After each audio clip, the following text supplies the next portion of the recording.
Good morning and welcome to Tuesday, December 13th, 2022 Board of Supervisors meeting. At this time, we are open for the closed session agenda items. If the clerk could please read them out.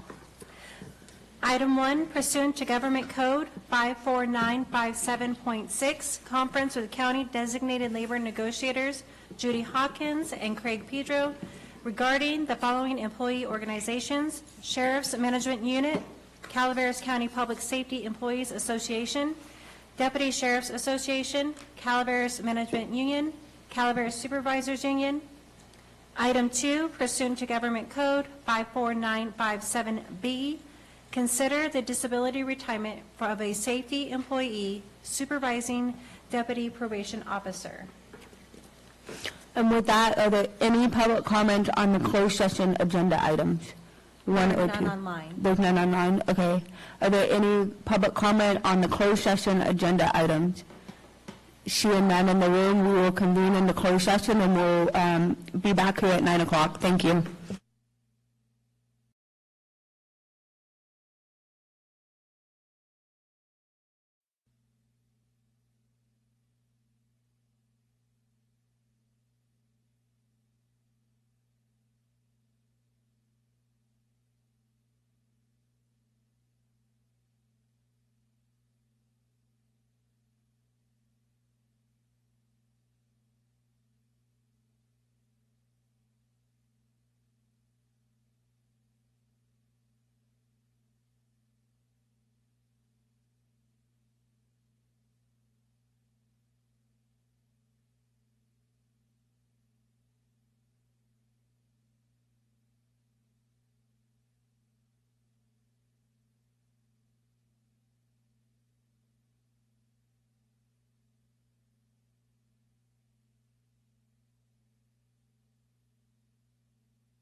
open.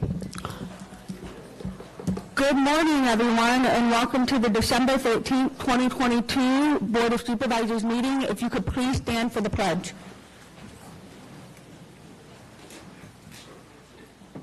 Pledge allegiance to the flag of the United States of America and to the republic for which it stands, one nation, under God, indivisible, with liberty and justice for all.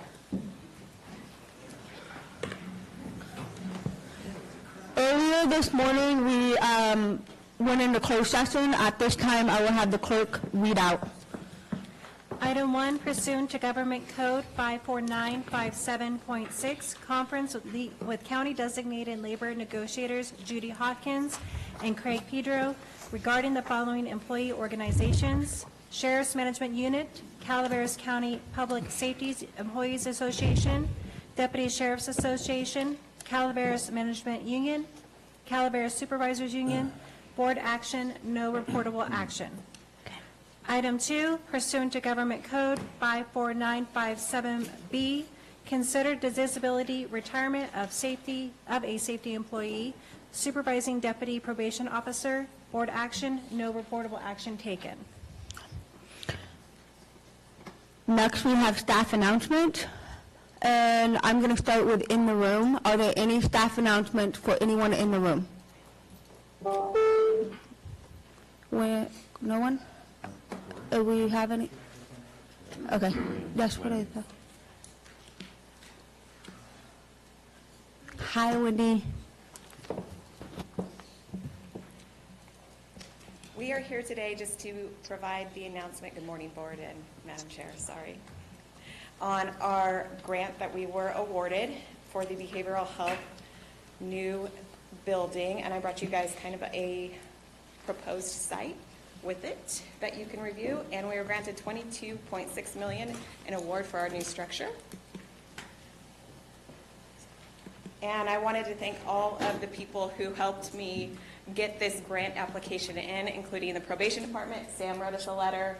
We have a letter from CCOE. We had a letter from the CAO's office and from First Five. So with all of that support, I think it really hit home with the states saying we need to do better for our clients. So we're excited for this adventure and appreciate the support that we've received so far.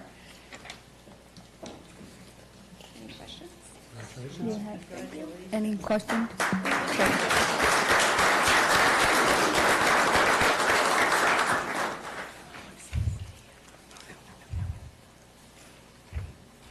Good morning, Madam Chair, members of the board, Corey Allen, Health and Human Services, and I just want to acknowledge the diligent work of Wendy Alt and her team, and of course the partners on the successful winning of this grant, and I look forward to moving forward with this activity. Thank you. Thank you. Congratulations. Okay, next, do we have any other staff announcements in the room? Seeing none, I'll go over to Zoom. Are there any staff announcements on Zoom? Lisa Medina. There she is. Nothing on? Okay. Hi, Lisa. Hello, good morning, everybody. Good morning, Madam Chair and honorable board members. Lisa Medina, Environmental Management Agency. We have several adoptable kitties and pups at our animal shelter right now. Please come and visit us. Several of them can be shown on future PowerPoints. Included in this list of adoptables are 4 guinea pigs. They are very cute and cuddly. We were hoping that Supervisor Callaway could take them home. Animal Services is in need of volunteers, not only to assist with walking dogs, but for routine animal husbandry. There's so much work that goes in behind the Animal Services husbandry duties, including helping clean kennels, litter boxes, laundry, and then just general maintenance. It's a lot of work that we would not be anywhere without our focus volunteers and our public volunteers as well. If you are interested, please visit our website for an application. And great news on the Air Pollution Control District side, we are currently opening and working on our burn permits that will be available online at the end of this week. Please check our website at the Air Pollution Control District to look at the status and to find out if you will be able to get an online permit. But we're very happy to announce that. At the earliest time in the burn permit season, we were not able to do so, but we are able to provide that service at the end of this week. So thank you very much. Have a great day, everybody. Thank you, Lisa. Are there any other staff announcements online? There are no further staff announcements. Okay. We'll move on, and before I get moving on to the rest of our agenda, I will be handing the gavel over today for the rest of the day to Supervisor Callaway, and she will be chairing the meeting. And I know Supervisor Callaway does not like the gavel, but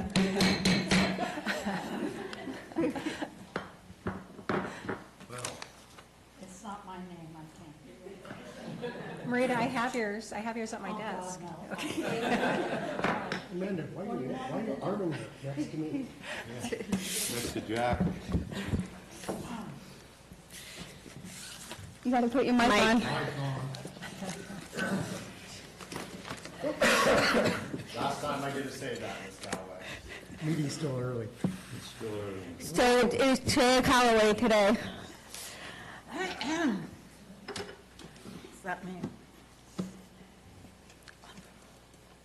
This is a bitch. Good thing your mic is on. Okay. There's no staff announcements. So we're going to go to recognition and acknowledgements. And I would like our Chief Probation Officer, Sam Leach, to come up here because I ain't doing this by myself, Sam.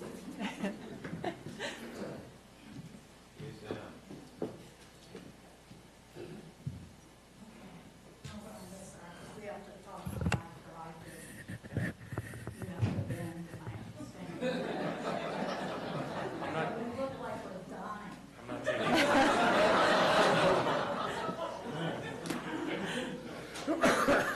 Okay, this is a proclamation by the Board of Supervisors for County of Calaveras.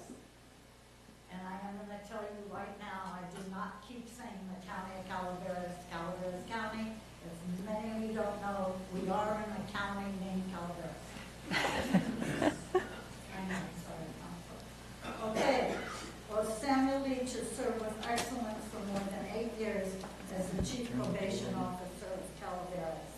And we're CPO. CPO means Chief Probation Officer.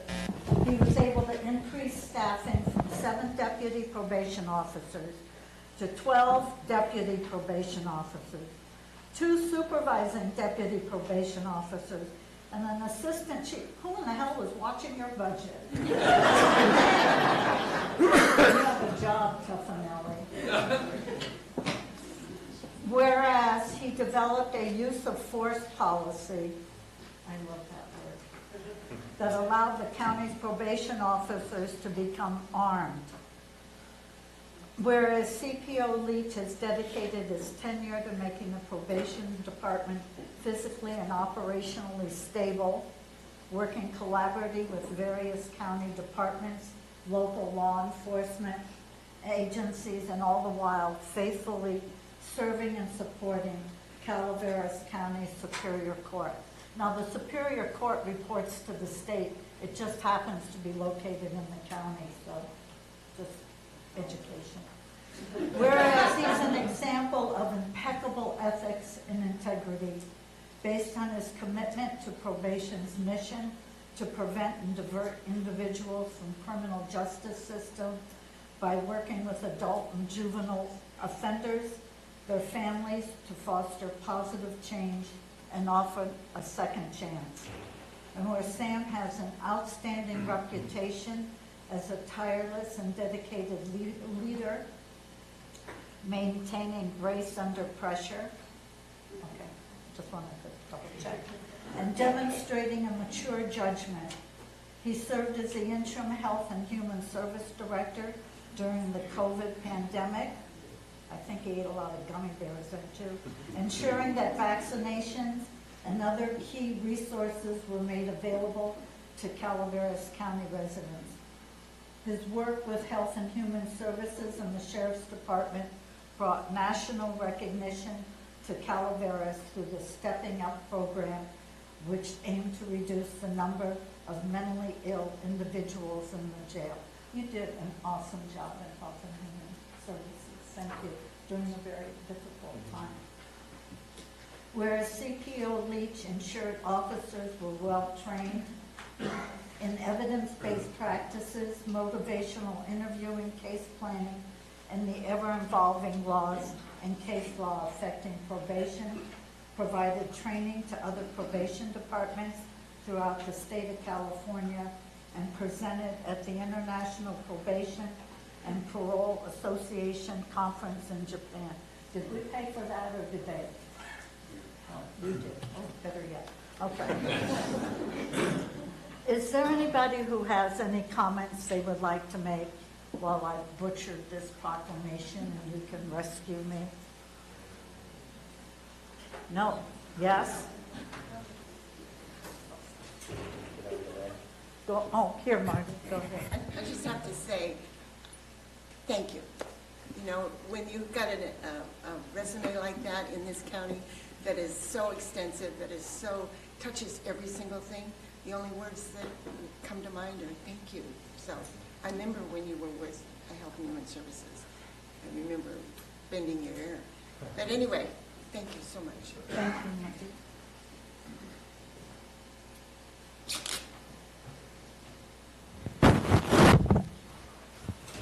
So I have to admit, the first 2 years I was here, we never talked. So it's only been in the last few years I really got to know you, and you are going to be greatly missed. I've enjoyed working through solutions with you. You were very solution-oriented, and you will be missed. So thank you. You're leaving? I thought we were just saying kudos, way to go. I love it. I'm devastated. Where are you going?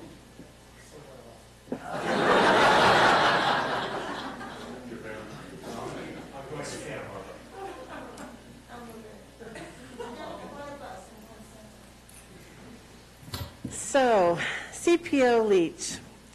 I cannot truly express the gratitude that everyone in public health has to you for the amazing work that you did during COVID.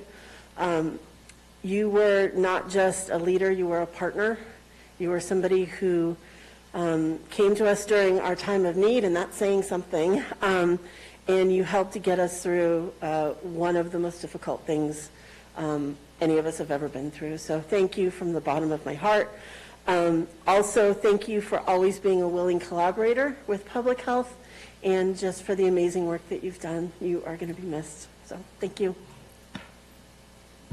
For the record, though, none of that was actually true. I was basically just the fall guy. You know, I was the one to come in and kind of distract everybody, and Colleen did all the work and definitely saved me from my own lack of knowledge or competence until we could hire somebody who was. So thank you, Corey. Good morning, Interim Chair Callaway. The Sheriff's Office, Under Sheriff Rochelle Whiting, the Sheriff's Office and probation have always had a really good working relationship. We have the same customers, so we serve the same people. However, Sam, what you've done with the department is nothing short of impressive. Working through all the realignment propositions, through the zero bail and the increased pressure on your staff, the new firearm modifications and everything that your staff has to do and how you've led them. We thank you on behalf of all the men and women of the Sheriff's Office. We enjoy working with you. Good morning. I just have to say that I was able to step into a role because of the amazing work that you did to gel a group that was, as Colleen so eloquently stated, managing one of the most difficult things. As I've told you before, I studied you. I studied every move you made, and you really set the bar high, and I just have to thank you for the mentorship, the leadership, and the friendship that we've created since then. So good luck on your adventure.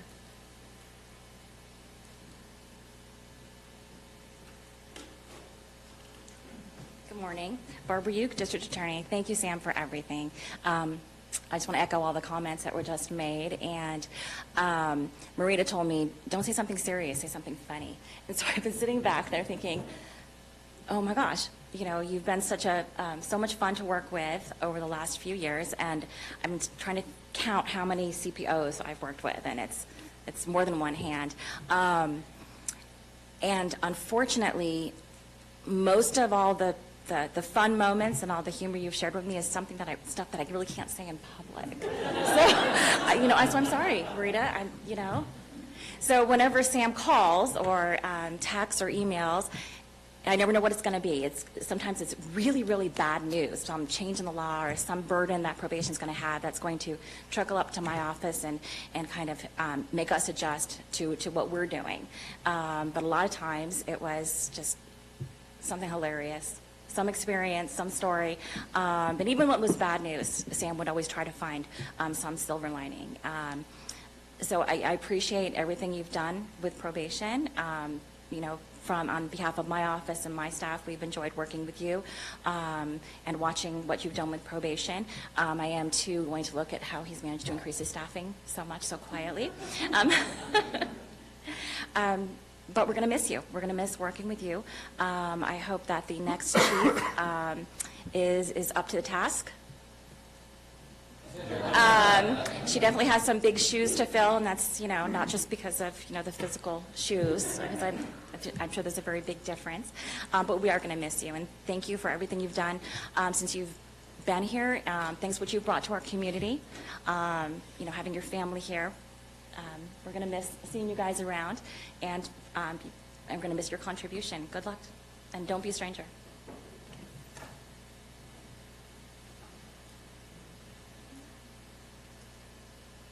Nancy Giddens, County Librarian. You may not think that the probation department has very much to do with the library, but he does.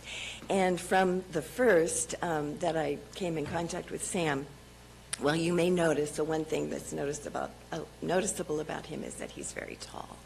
And he stands tall in my book for three main reasons. Number one, one day, you'll never remember this, I'm sure, I was new to the county, new to my job. I was in Marval, just kind of spoken out all the shops that there are in the county. And he was there with his lovely wife, and he recognized me, and he introduced me to his wife as the new county librarian. You will never know how much that tiny little thing meant to me. I was new, I was trying to find my way, and you knew who I was. It was just awesome. And the second thing that he stands tall in my mind about is his relationship with his wonderful daughter. We got to know her through Calaveras Has Talent. She's an extremely talented musician. My husband was a judge in that contest, and I didn't go for the first round, but he said, you've got to come and hear this girl sing. So I went to the second round, and she was amazing. And since then, Sam has been so gracious to share to me all of her high school performances so I could attend and hear her sing again and perform.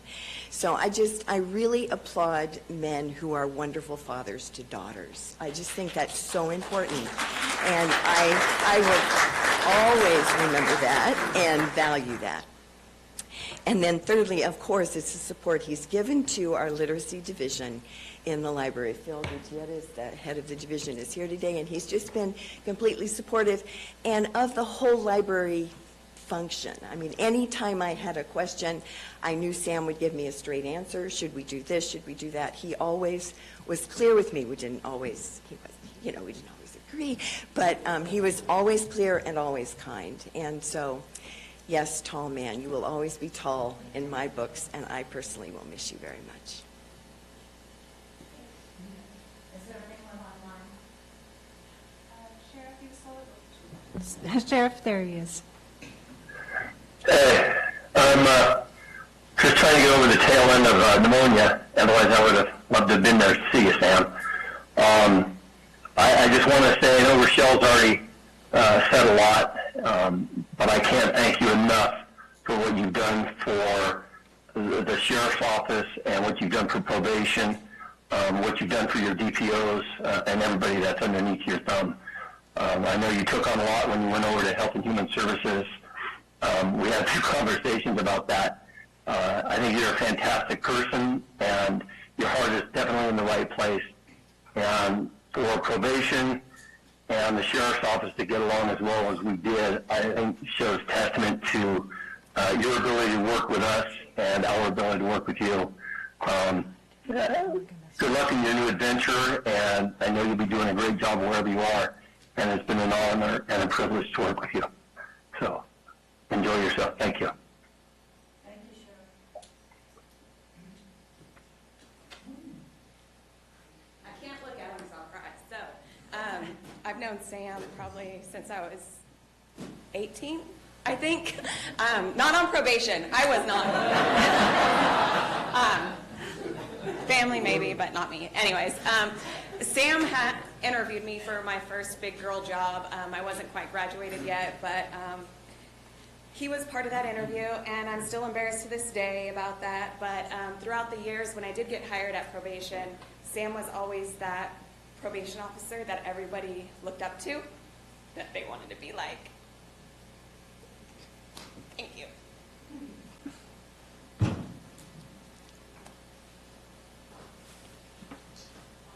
Waterproof mascara. I know I speak on behalf of people. Thank you. Your integrity, but no, I mean, I can't let you get away with just this. Now, being a probation officer like him is not just technically knowing and knowing the customers and the staff, but you have to be calm. And he always was that way when he came to the board and any of mine, and I'm sure my colleagues' actions. So here's a little sample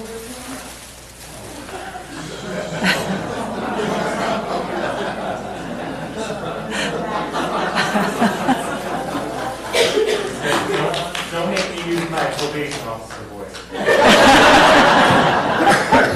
So when you're learning how to surf, you're frustrated, and then something else comes up.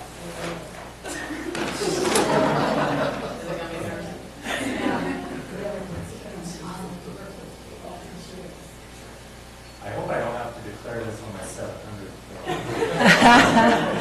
Important thing. Do you want to call for the vote first, though? You still have to do something like that, or something or another? No, I have to call for the vote first. Then you just Or speak. my censor. No, you're not my dad. May I have a motion, please? I'll move. I will second. Thank you. A motion by the Former chair. chair. And second by Vice Chair Tofanelli. All in favor? Aye. Opposed? No. Well, we weren't going to do a motion in a second, and then we couldn't go. Sam, we're really honored to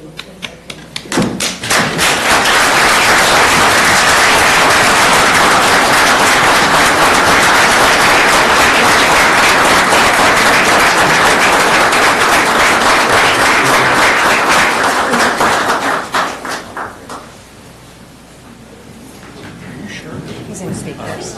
Well, I realize there's plenty of people in the room who don't know who I am and have actual work to do. So I'll try to keep it a little bit short, but I just want to say, it feels like a Lifetime Achievement Award up here. It's ridiculous. Thank you for all the love. I feel a little embarrassed, but taken back and loved on my way out.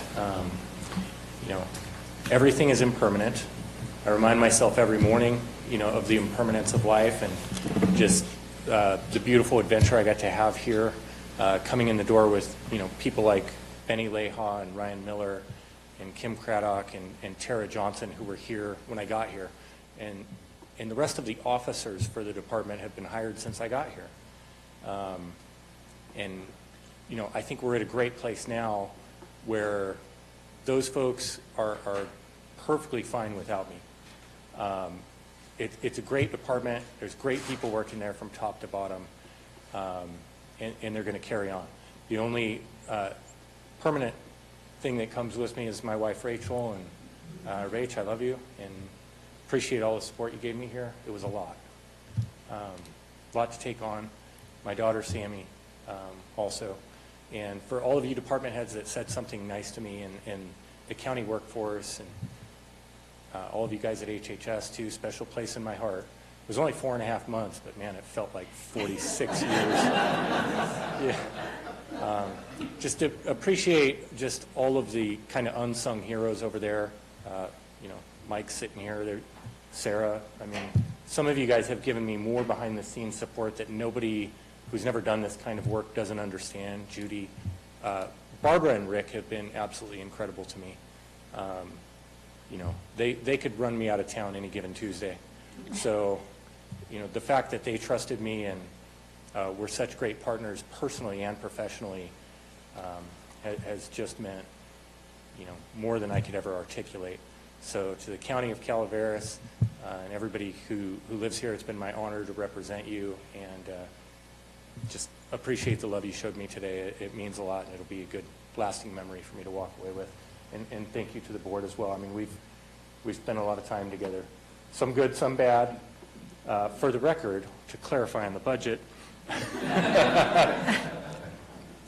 actually still spending less general fund money than we were back in the late 2000s. So what we've done is we have, you know, done some good work on the front of what our prison revocation rates are, and because of that, we get incentivized by the state, and we've built up our reserves. So we've gone from having about $800,000 in reserves when we got here to, I think, around $6 million now.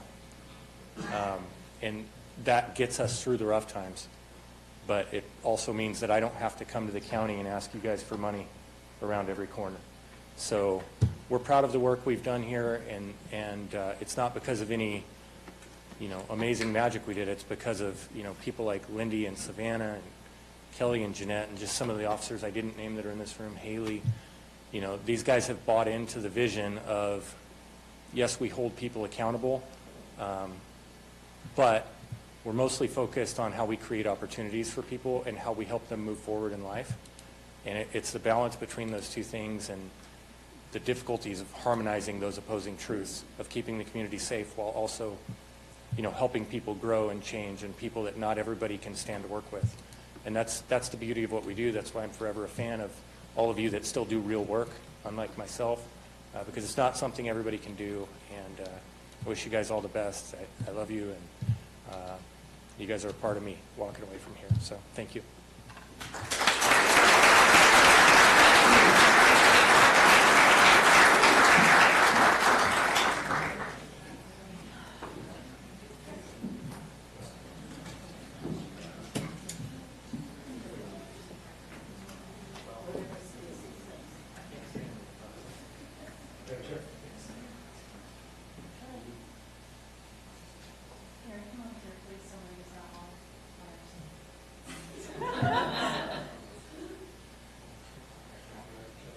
Okay, 1, 2, 3. Hold on, one more thing. 1, 2, 3. Thank you. Thank you, Sam.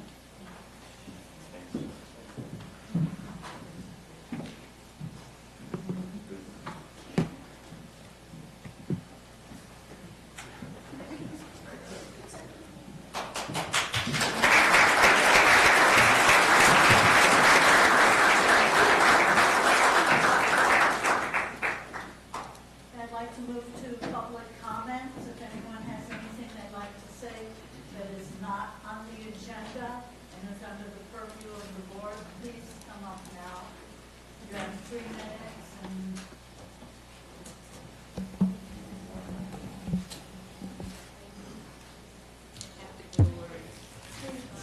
I'm not going to be here till... Marita, I'm not going to be here to honor you at the end of the program today, so could you please come up and accept some of my cannabis wine?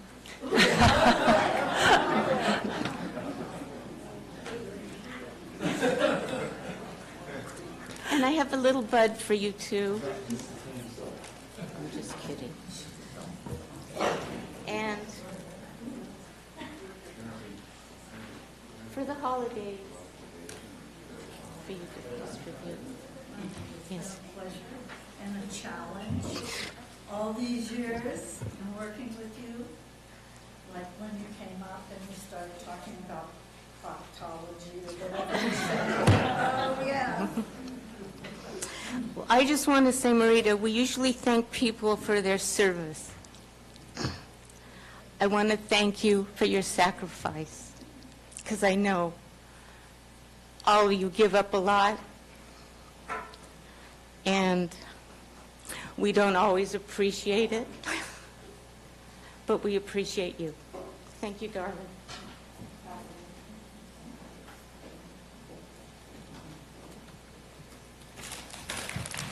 Oh, I have to go to work so I can earn enough money to pay taxes so you guys can have all your salaries.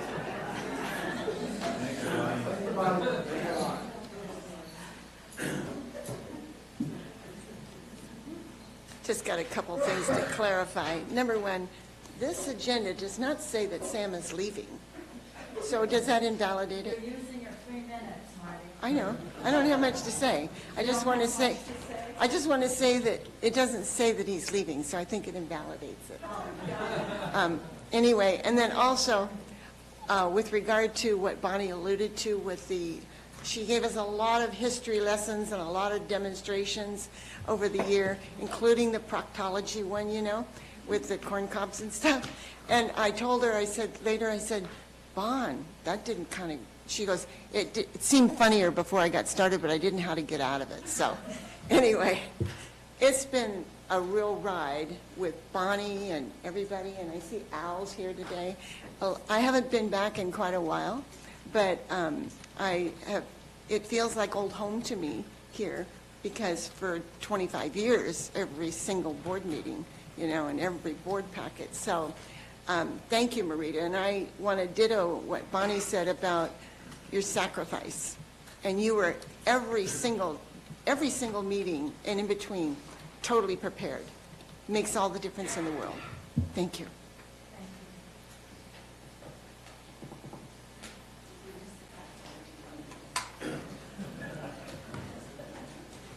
Well, good morning, Board of Supervisors.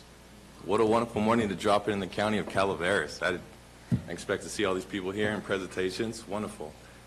Falls along the line of, helping out with the youth. So, let me tell you who I am. My name is Alex Heredia, and I'm a field representative for the Carpenters Union, Local 152 in Manteca. I represent over 36,000 plus members here in Northern California. And I'm here this morning to tell you that 125 of those members live right here in Calaveras County. But unfortunately, less than half of them even get to work in their county, let alone the Sierra foothills or even the Central Valley. So instead, my members have to take their skilled work ethics over the Altamont to work in the Bay Area, where they would spend half their paycheck in their gas tank, countless hours on the highway, just to go work in a city they don't even pay taxes. So what I'm doing this morning is I'm demonstrating to my members that are going to be watching this online on how to stand up, have a voice, be proactive, and fight for what you believe in. And we believe in responsible contractors that pay area standard wages and benefits and their fair share of taxes. We also believe that not every child is programmed to go to college. In fact, we have a handful of youth right now that have a strong passion for hands-on physical labor. And we like to educate them that they can make a great career out of being a construction worker with area standard wages, benefits, or retirement with a great pension. We don't want to discourage them by telling them that the only way that's possible is going over that path. Because we also believe in apprenticeship programs. So men and women who enter the construction industry are trained by state-certified instructors on how to work safely and efficiently. So I'm not coming before the county of Calaveras as someone with an issue. I'm coming before the county of Calaveras as someone looking for a partnership on how to come up with a solution on how to put the working-class citizens of Calaveras County back to work in Calaveras County. Thank you for your time, and I'll be leaving my contact information. Thank you.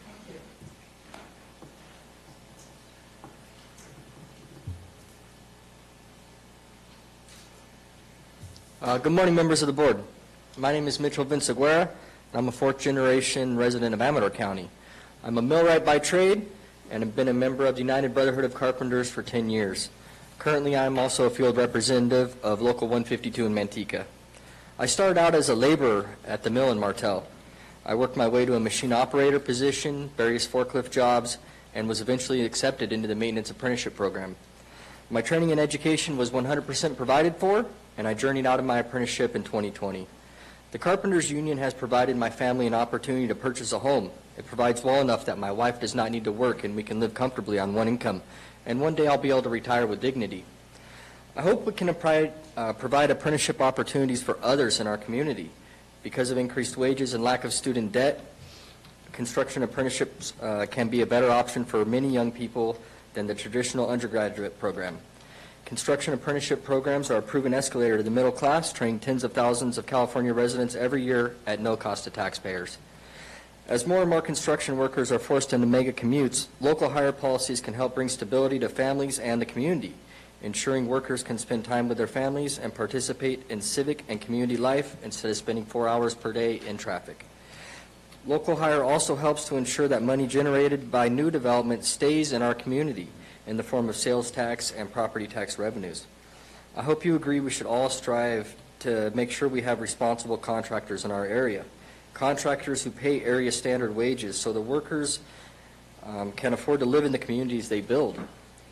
Contractors who have apprenticeship programs so the next generation of residents can climb the ladder to success while also creating a pool of skilled labor in our area to work on future projects.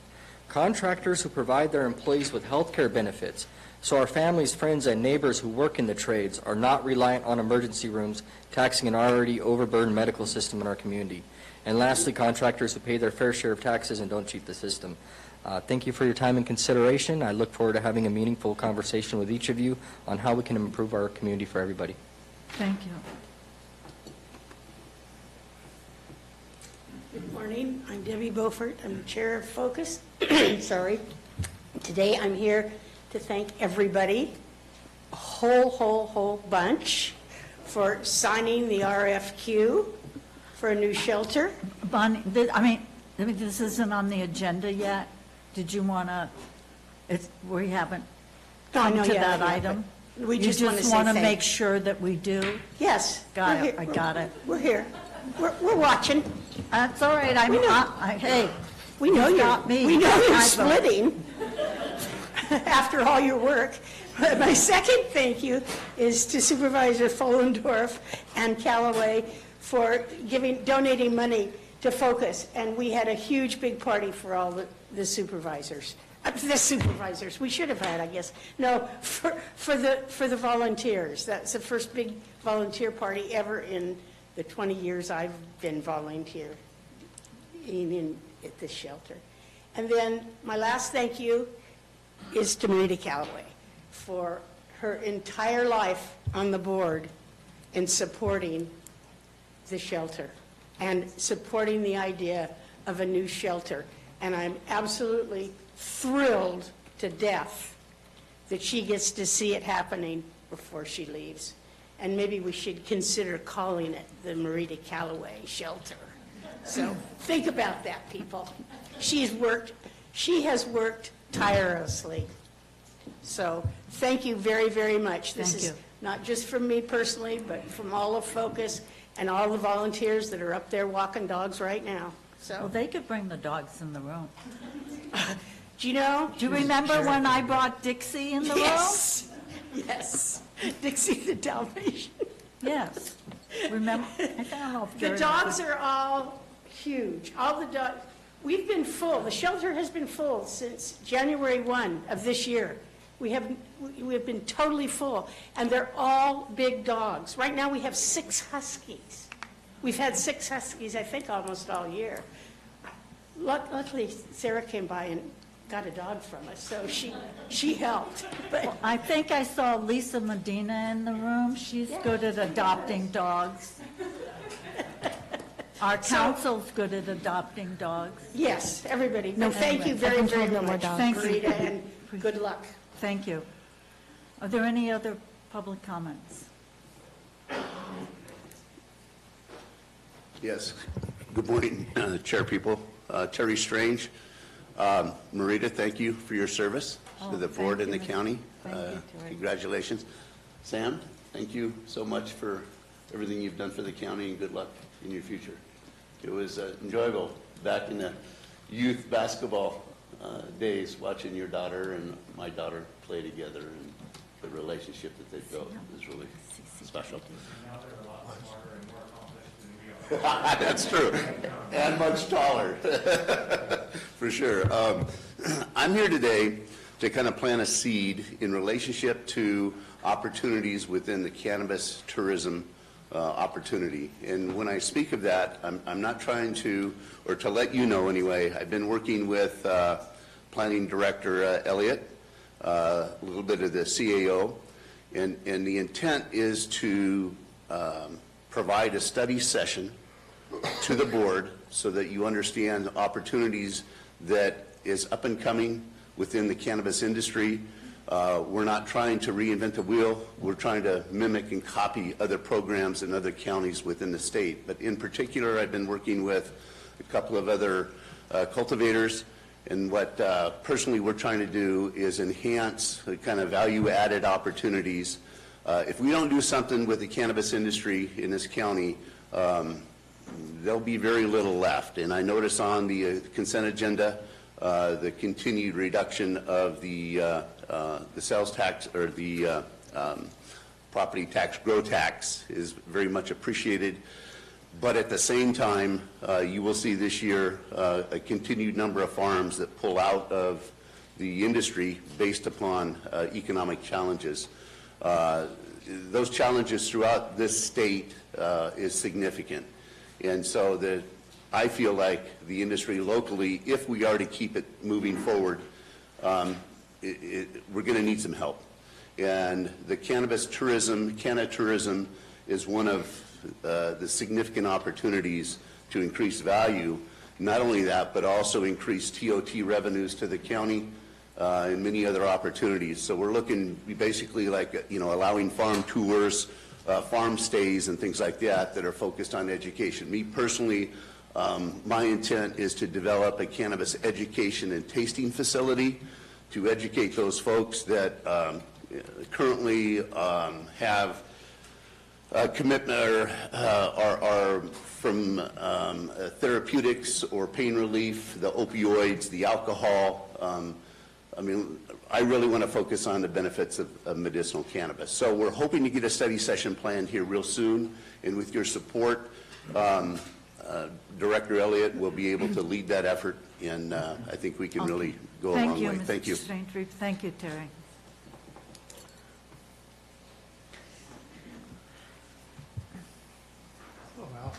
Good morning. Good morning, Mr. Segala. Al Segala, Taxpayer Association. The rumor that the Taxpayer Association no longer needs to come here because Marita's left is not true. Some time ago, I was babysitting a dog, big dog, and it got away. And boy, was I scared, because they trusted me to watch their dog, and the dog got away. And I drove all around, couldn't find it. Finally, I called animal control. And guess who answered the phone? It was Marita. And she helped me. And then shortly after that, one of the neighbors had the dog and contacted us, and we got the dog back. One of the things that Booker T. Washington said, among many good things, was those who are happiest are those who do the most for others. And I think Marita has good reason to be happy every day of her life. On another topic, we have a bill that was voted by both houses of Congress, and the only person that voted against it was Tom McClintock. It was Protect Our Children Act, which is, everybody's in favor of that. But the thing that stands out for me is that he was dealing with principle and accountability and responsibility. He was looking at how this money is being controlled. Nobody in either houses, well, there was like 6 people that abstained, but our level of representation when it comes to accountability, responsibility is pretty low. And we can correct that, because a happy tomorrow means that we follow good principles and that way our kids can live in a free society. Here's what Tom said. In a statement on his website, McClintock explained that he voted against the legislation because of concerns on how the $60 million to fund the program for the next 2 years would be spent.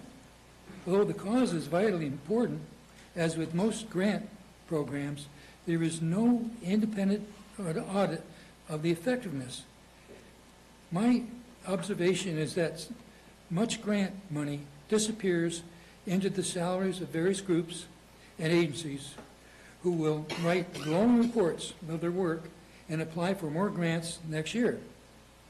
McClintock stated that the grants have become the federal government's third largest expenditure behind only Social Security and national defense. Thank you, Mr. Segala. We appreciate that. Any other public comments, items not on the agenda? I have one item I'd like to have moved from the consent agenda. I'll get to that Okay. after public comment. And then, I'll give you, I will go to consent and we okay. will pull the item. On another issue, the same issue I was here last time about, I think that moving forward, the new board next year really needs to take a hard look at defending the rights and the lives of the citizens of Calaveras County. And you got to buckle up, get some grant money, spend more money, because the sheriff's department in this county is extremely underfunded on a comparative basis from other agencies and other things. The world is getting to be a more dangerous place, okay? We are having law enforcement officers being shot at. That didn't happen 30 years ago. You had a young officer that got shot, not this last May, but the following May, and no reflection on Sam, but that was somebody that our great governor decided to let out after 1 year of serving a 6-year term. He was on probation. He went and illegally got a firearm. He used that firearm illegally to go out and shoot one of the employees of Calaveras County, okay? He's no longer with us. Some other officers of Calaveras County sent him to be judged by his almighty father. You also recently had a situation where a gentleman wasn't coping with life too well, was up on some charges, firearm charges, and decided that it would be a good idea to shoot the one remaining one that he kept, or one of the remaining ones that he kept, at 2 a.m. in the morning. Never guess what? That concerned some of the neighbors. They called out Calaveras County Sheriff's Department, and that patrol unit that rolled up there, it looked like a pretty nice target, so he started shooting at that. I guess evidently some relative was in the garage with him. The Sheriff's Department was very patient. They got that person out of there. They waited till daylight. They tried to get him to come out.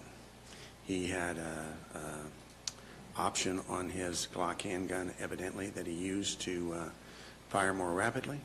He came out of the unit, his garage again, firing at the Bearcat, and the Sheriff's Department and Sheriff's deputies and the Sheriff's Department had no choice but to help him go greet his Heavenly Father also. And we're in times that things are more and more serious, and I think the board moving forward has to say, what are we going to do to properly finance the sheriff's departments? I pointed out some things I thought. Deputies in 2 cars, not keeping your cars so long, and some other items. It's up to you, but really, it needs to be taken as one of the most serious issues out there. Citizens shouldn't have to use a firearm to run people out of their house that keep getting let out of jail. Thank you. Are there any other public comments?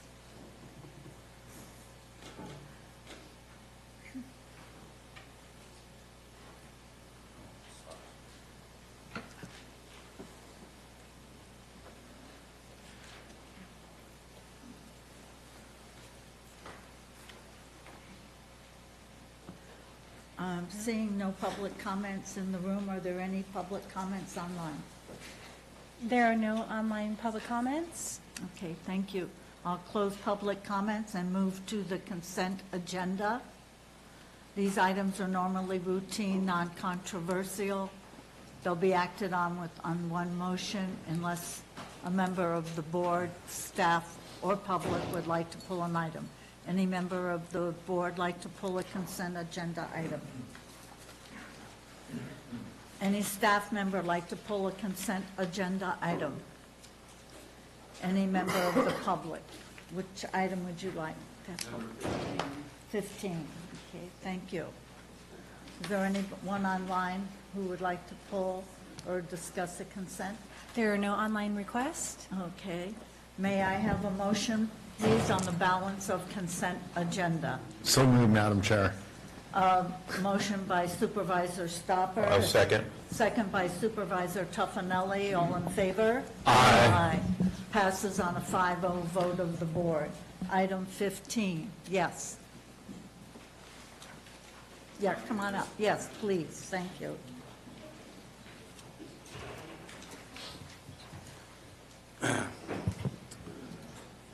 Not this last May, but the May before that, we sold a piece of property, the shopping center at Novi Way. The gentleman that purchased it evidently was unsure of where the property markers and the survey stakes were on that property. And he thought he owned, or he claims he thought he owned, more than he actually bought. I installed a fence, and that fence is on our property. I had it put 3 inches inside our property line. And he is claiming, and at first he had his property manager call the sheriff's department and claim that we were violating the law and that I specifically had moved survey markers. Last time I checked, moving survey markers is a felony. I do not take kindly to people accusing me of felonies. There's been various letters that his attorney has written back and forth to us in regards to her threat of a pending lawsuit against us. The first one, she said she was going to take us to federal court. Now, as far as I'm concerned, she's probably going to the wrong courthouse. We didn't discriminate against this gentleman in any way. There's no federal law putting up a fence on our property. However, through his complaining, he got the pulse of the county, let's say, and the fire department.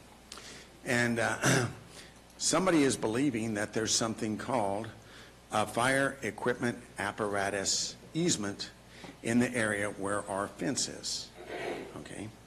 I have explained to his attorney, I have explained to him, I've explained to your staff that I'm not aware of such an easement. Now, at this point in my life, I know a lot of stuff. There's a lot of other stuff, even more than that, that I don't know.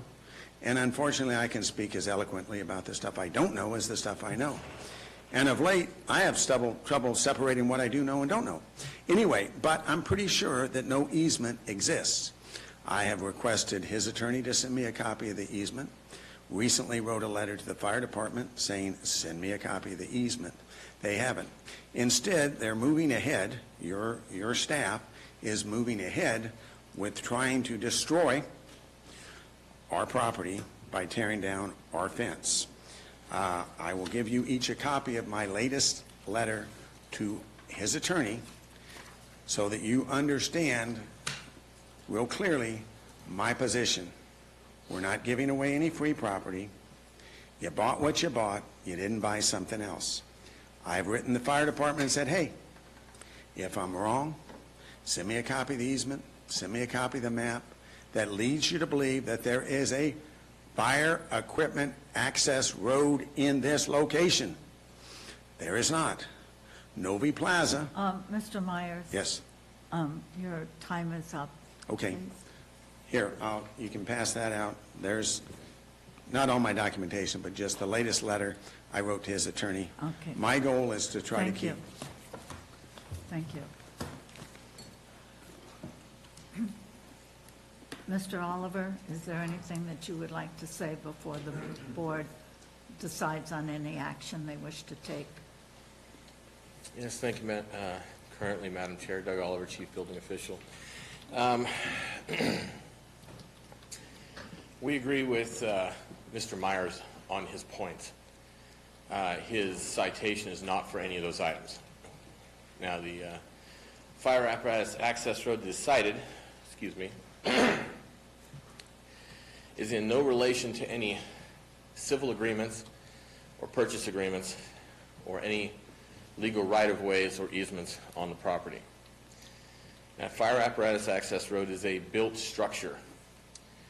We're not saying that he can't have a fence line on his property. What we are saying is that there is a fire apparatus access road that was part of the development of that parcel that serves one entire side of the building that he did sell.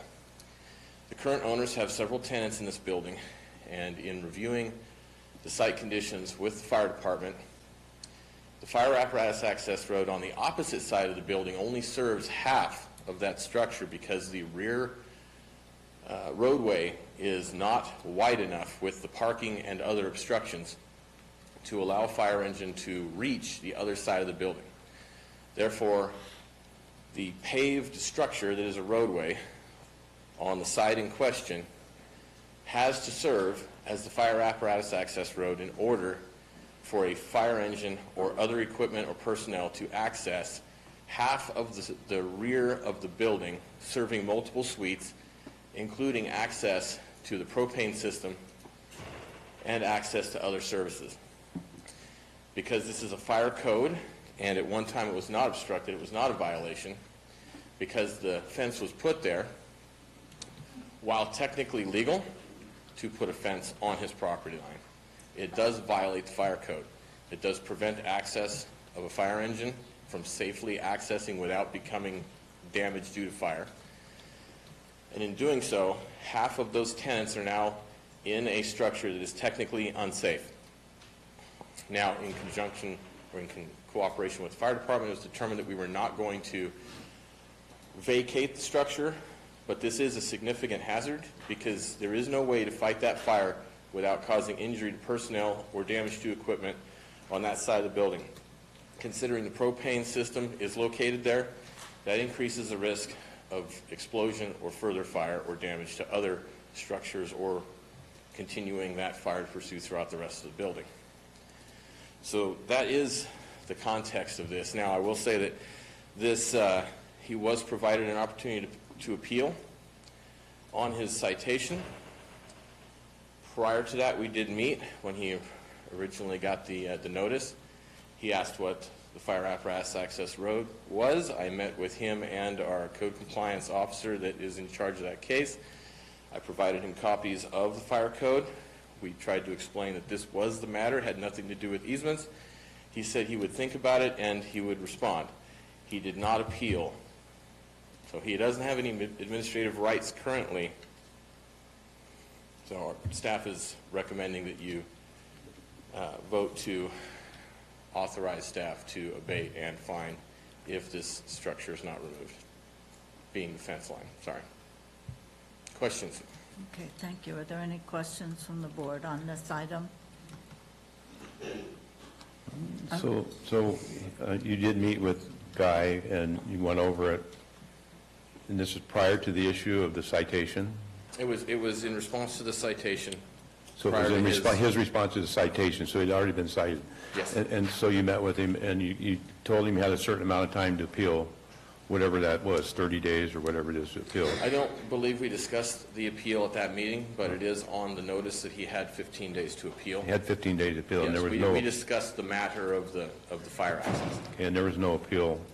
You're saying he did not appeal it, so it's past the time. Correct, sir. And then when this shopping center area was developed and the plans were submitted and approved through planning and the building department, that easement, did it show that it was on two different APNs? So to be clear, there is no easement in that location. In reviewing the doc, if it's on two different APNs, there is a roadway that was constructed that splits the parcel line, but there's no easement. There's no legal right-of-way or easement. There's simply a paved roadway that serves as a fire apparatus access road. Let me restructure my question. For approval of that construction development, that fire lane had to be there, correct, for approval? The fire lane had to be there for approval, yes. And it was showing on 2 different APMs Correct, sir. at the time for approval. Yes, sir. And there was no easement for that approval because it was on a separate APN other than the development itself in order to meet the requirements for the fire lane. I guess to clarify, at the time that the development happened, all parcels were owned by one person. It's that you can't deed an easement to yourself, but it is all owned by one entity. And so an easement or a right-of-way was not necessary in order to approve any of the development there.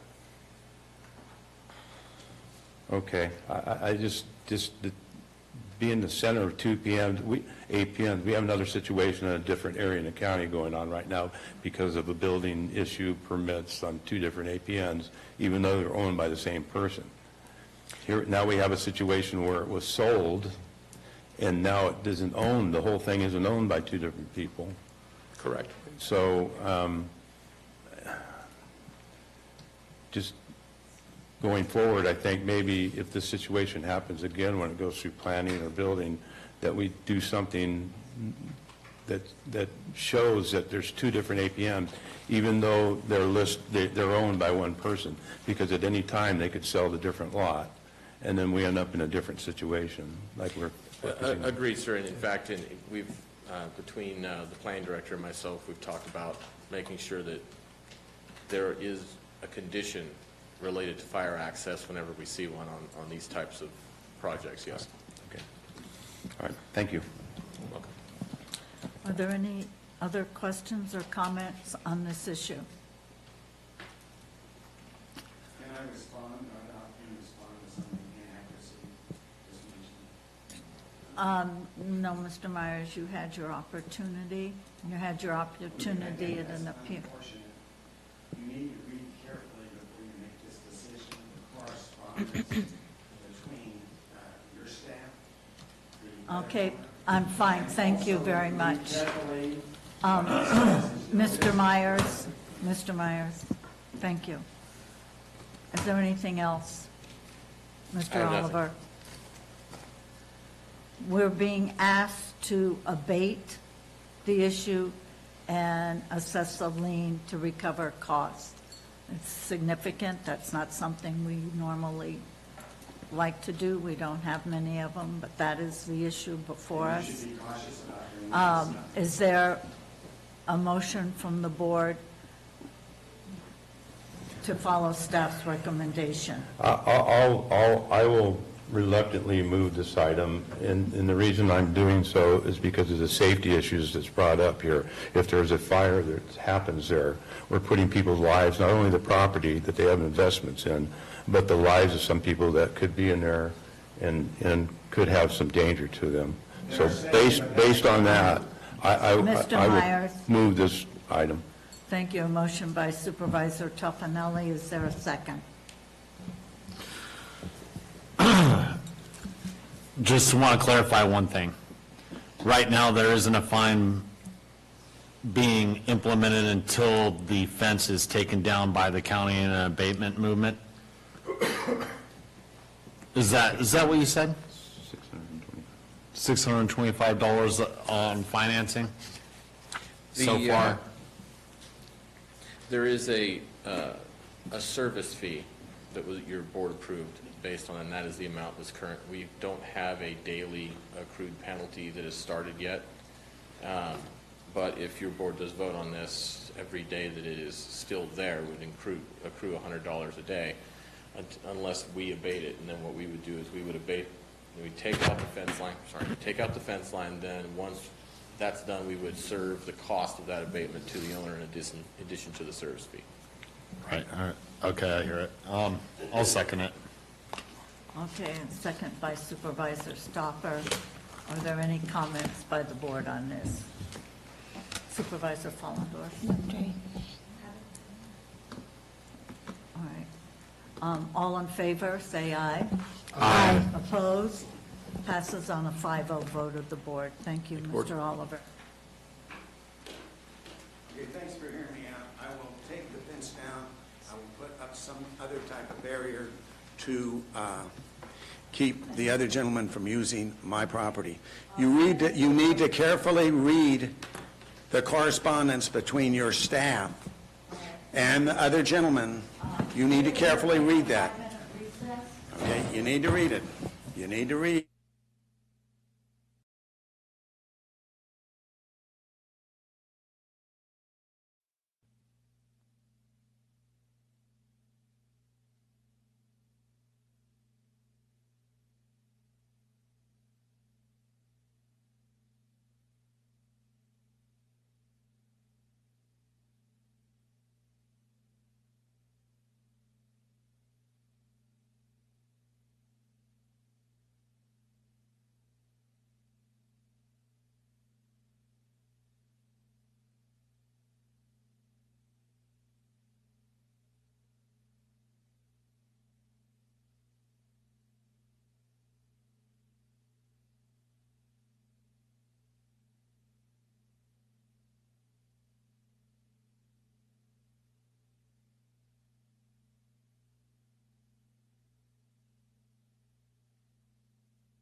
I have to wait till our boss says we can move.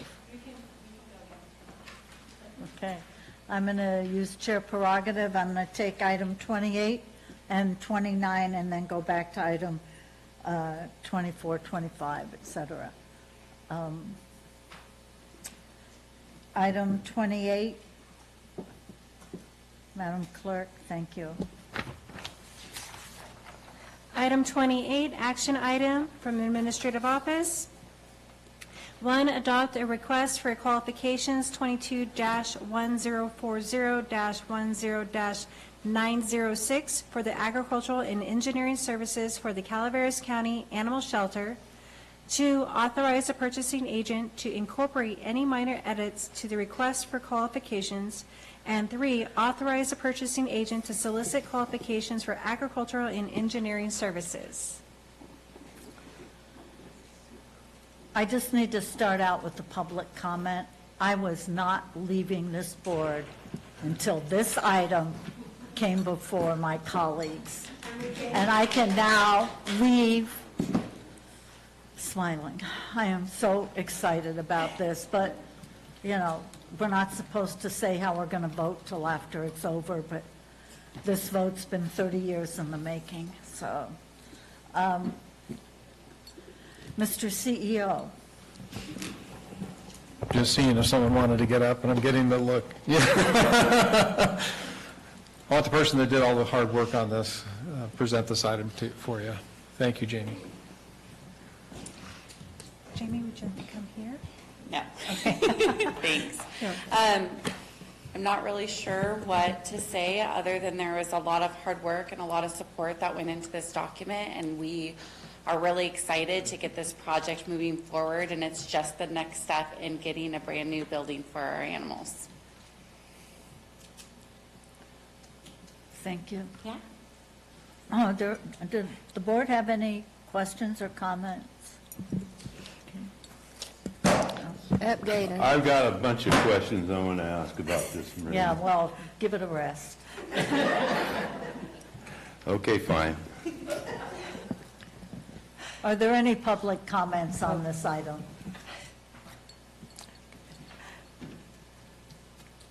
Good morning, Board and Marita. Lisa Medina, Environmental Management Agency. I just want to thank staff, for all the hard work. I know ever since I was appointed, even prior to that, I've been a big advocate and supporter of our Animal Services Department, and I'm really excited. I'm excited for our staff, and I'm excited for the county. I'm excited especially for our animals. Every day we do our due diligence to take care of those fur babies that are under our care, but knowing that we have a future, and not that our future is going to be any bleak in any ways. It is going to be bleak since Marita's not going to be here to see the groundbreaking. Hopefully she will be here for the groundbreaking. But it's something that is dear to my heart, and I want to thank Marita for always having that support and having that conviction and that heartfelt, just everything that goes into making this happen, because I know that you were a big part of this. I also want to thank our administrative staff for assisting us in getting this completed. I was reviewing the RFQ the other day, and I kind of fell asleep at 40 pages because I have been under the weather a little bit myself, but it's a lot of work. So Jamie and Marcos, where'd Jamie go? Right there. Oh, hi, Jamie. So thank you very much. I know, and I look forward to working with you and our administrative staff moving forward to assist with anything else moving forward with the shelter. Thank you. Thank I'm going to miss you. Hi. We really want to thank staff, Mr. Pedro, you guys. This is just a wonderful thing. And again, Marita, thanks for sticking with us for 30 years. We appreciate it. Thank you all very, very, very much. Thank you. Is there any other public comment? Is there any public comment online? There is no online public comment. Thank you. I want to bring it back to the board. Is there any comments from my colleagues?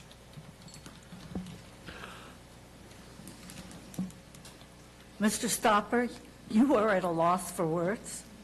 Oh my, be still my heart, really.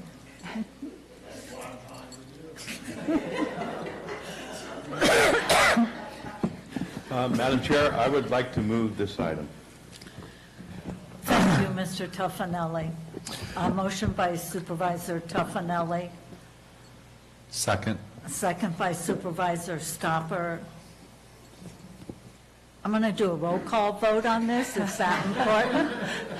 Supervisor Stopper. Wait a minute. Ms. Callaway, it's been painful not speaking too much today.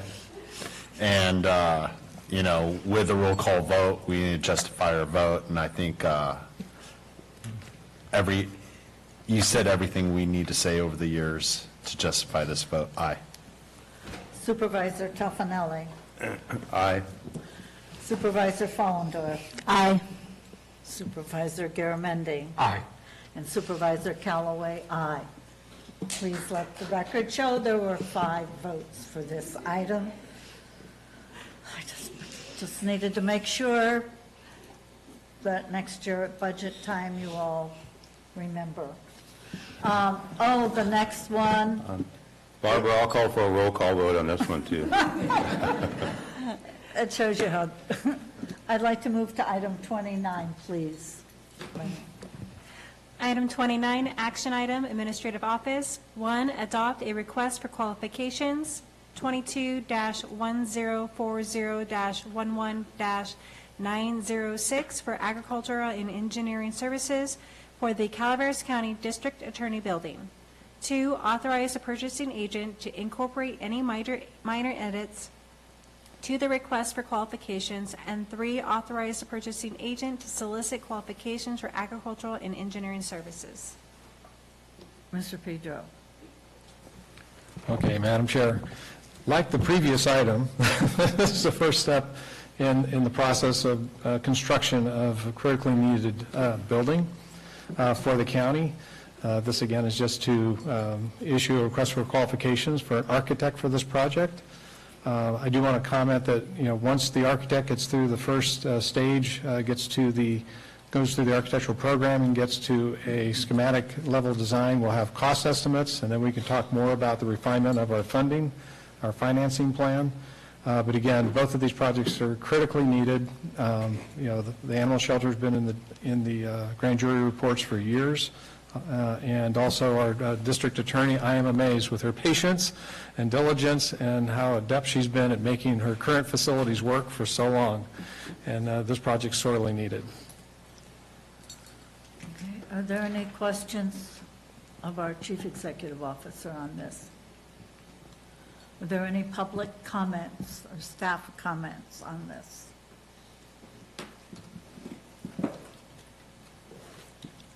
Good morning again, Barbara Uke, District Attorney. So I want to say thank you very much to the board for your support and to admin and admin staff for pushing this forward. I think this is a testament to the fact that whining apparently does work. You know, I do feel like maybe some of this is because you're tired of hearing about me complain, and so I'll own that. That's fine. And I want to thank my staff especially for their flexibility in all that we have done to make our accommodations work, having to shift everybody, meeting with different needs.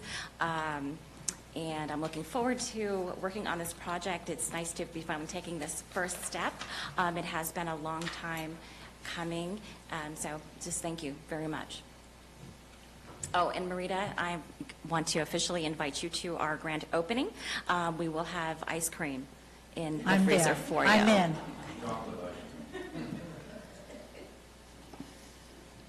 That's my secret stash, is in the DA's office. I'm also going to, as long as it's my last board meeting, I want to go to item 25. Wait, we should do a motion.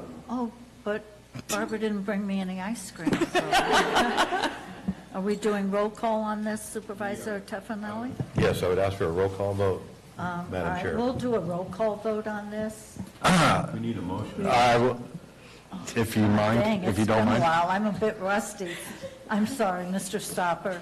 You know, as with the animal shelter and the DA's building, a lot of the health of the employees, on how, and, their morale on how they do things and everything goes to their work environment. And we appreciate that, the DA's office has been able to do what they have with what they have this far, and with that, I would be happy to make a motion. Thank you, Supervisor Stopper.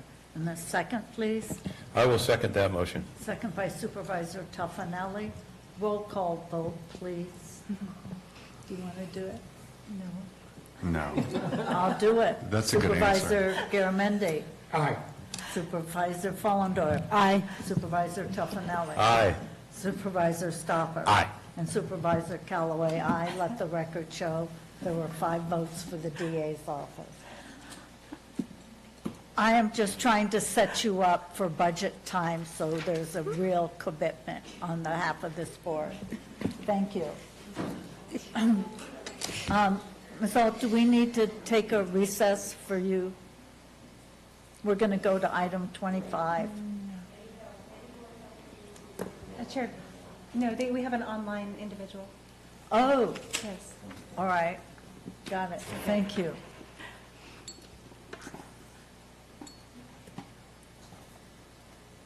Okay, could you please read the item?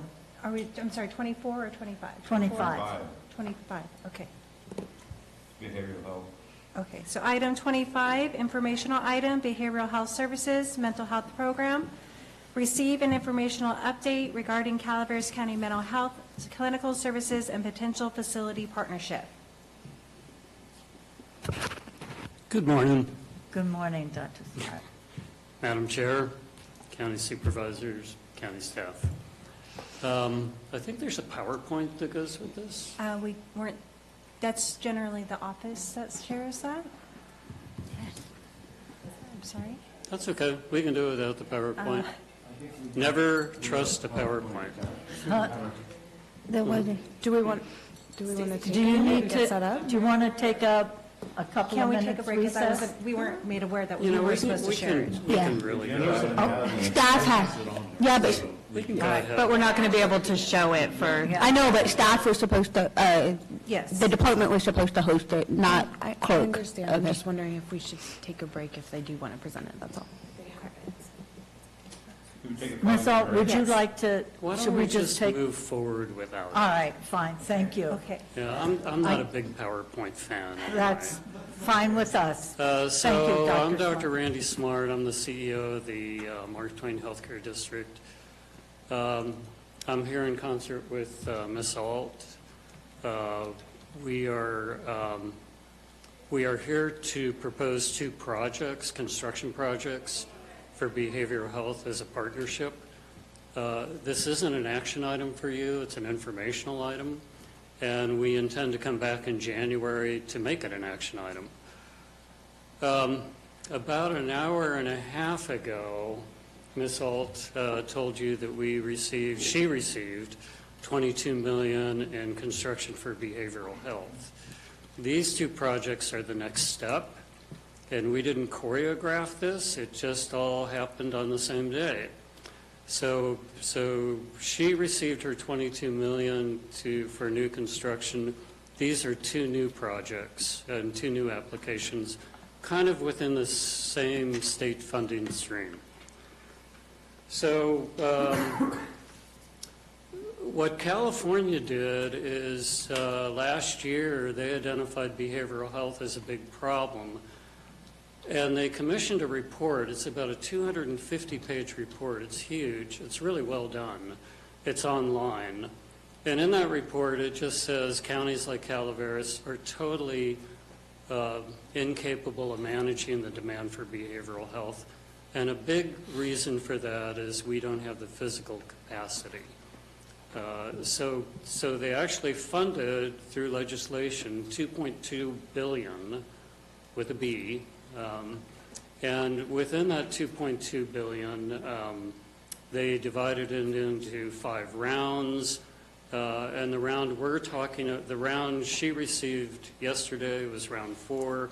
What we're talking about this morning is round 5, which is access to $480 million. And we're very interested in accessing that money. In order to do it, we need to have county partnership. We need to have an MOU with the county, and we need to have a letter of support. Before I go into that, though, I wanted to hold up this document. This is something hopefully you've seen in the past. Every 2 to 3 years, the healthcare people in this county put together a community needs assessment. This is about a 50-page document. This is the most recent one. And most of this document is about behavioral health and the fact that we have a behavioral health crisis. So this is not only an issue with California, this is an issue with Calaveras County. And this comes out every 2 to 3 years. I would encourage you to get your hands on it and read it because there's some really good information in it. So in order to move forward with this, we have designed 2 applications within round 5. And application number 1 is to expand the Valley Springs Clinic. And we call that application Crisis and Wellness Center. So the Valley Springs Clinic, no PowerPoint, looks like this. And we're going to bring that out. We're going to bring one of those walls out another 20 feet. When we do that, we can add 10 rooms that can be dedicated to behavioral health counseling, crisis intervention, therapy. We think that will cost about $1.5 million. It's about 1,600 square feet. If you look at construction costs for healthcare in California, it is a moving target. Probably for everything, it's a moving target. But healthcare, when we built the clinic, it was about $500 a square foot. For this, it's going to be closer to 700. But that, when you add that all up, that'll be a $1.5 million project. The match on this is really appealing. I think most of you are familiar with this kind of funding. There's usually a match, and the match for us would be about 10%. So on a $1.5 million, it's a $150,000 match. We've already identified a private donor that's interested in providing that match.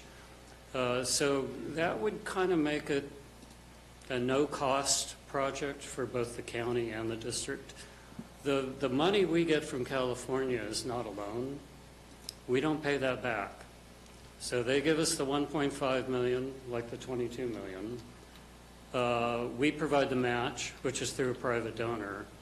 And at the end of the day, there's very little cost for us. But what is key is having an MOU with the county and having a letter of support. That project is, I met with my board 2 weeks ago, and they've agreed to proceed with the project. They also agreed to fund all the pre-application costs. We think the pre-application costs are going to be about $120,000, and they've already allocated the money to do that. This is for architectural work, engineering work, developing a pro forma. Those things have to be done in order to have an application. So the district has already funded the pre-application costs.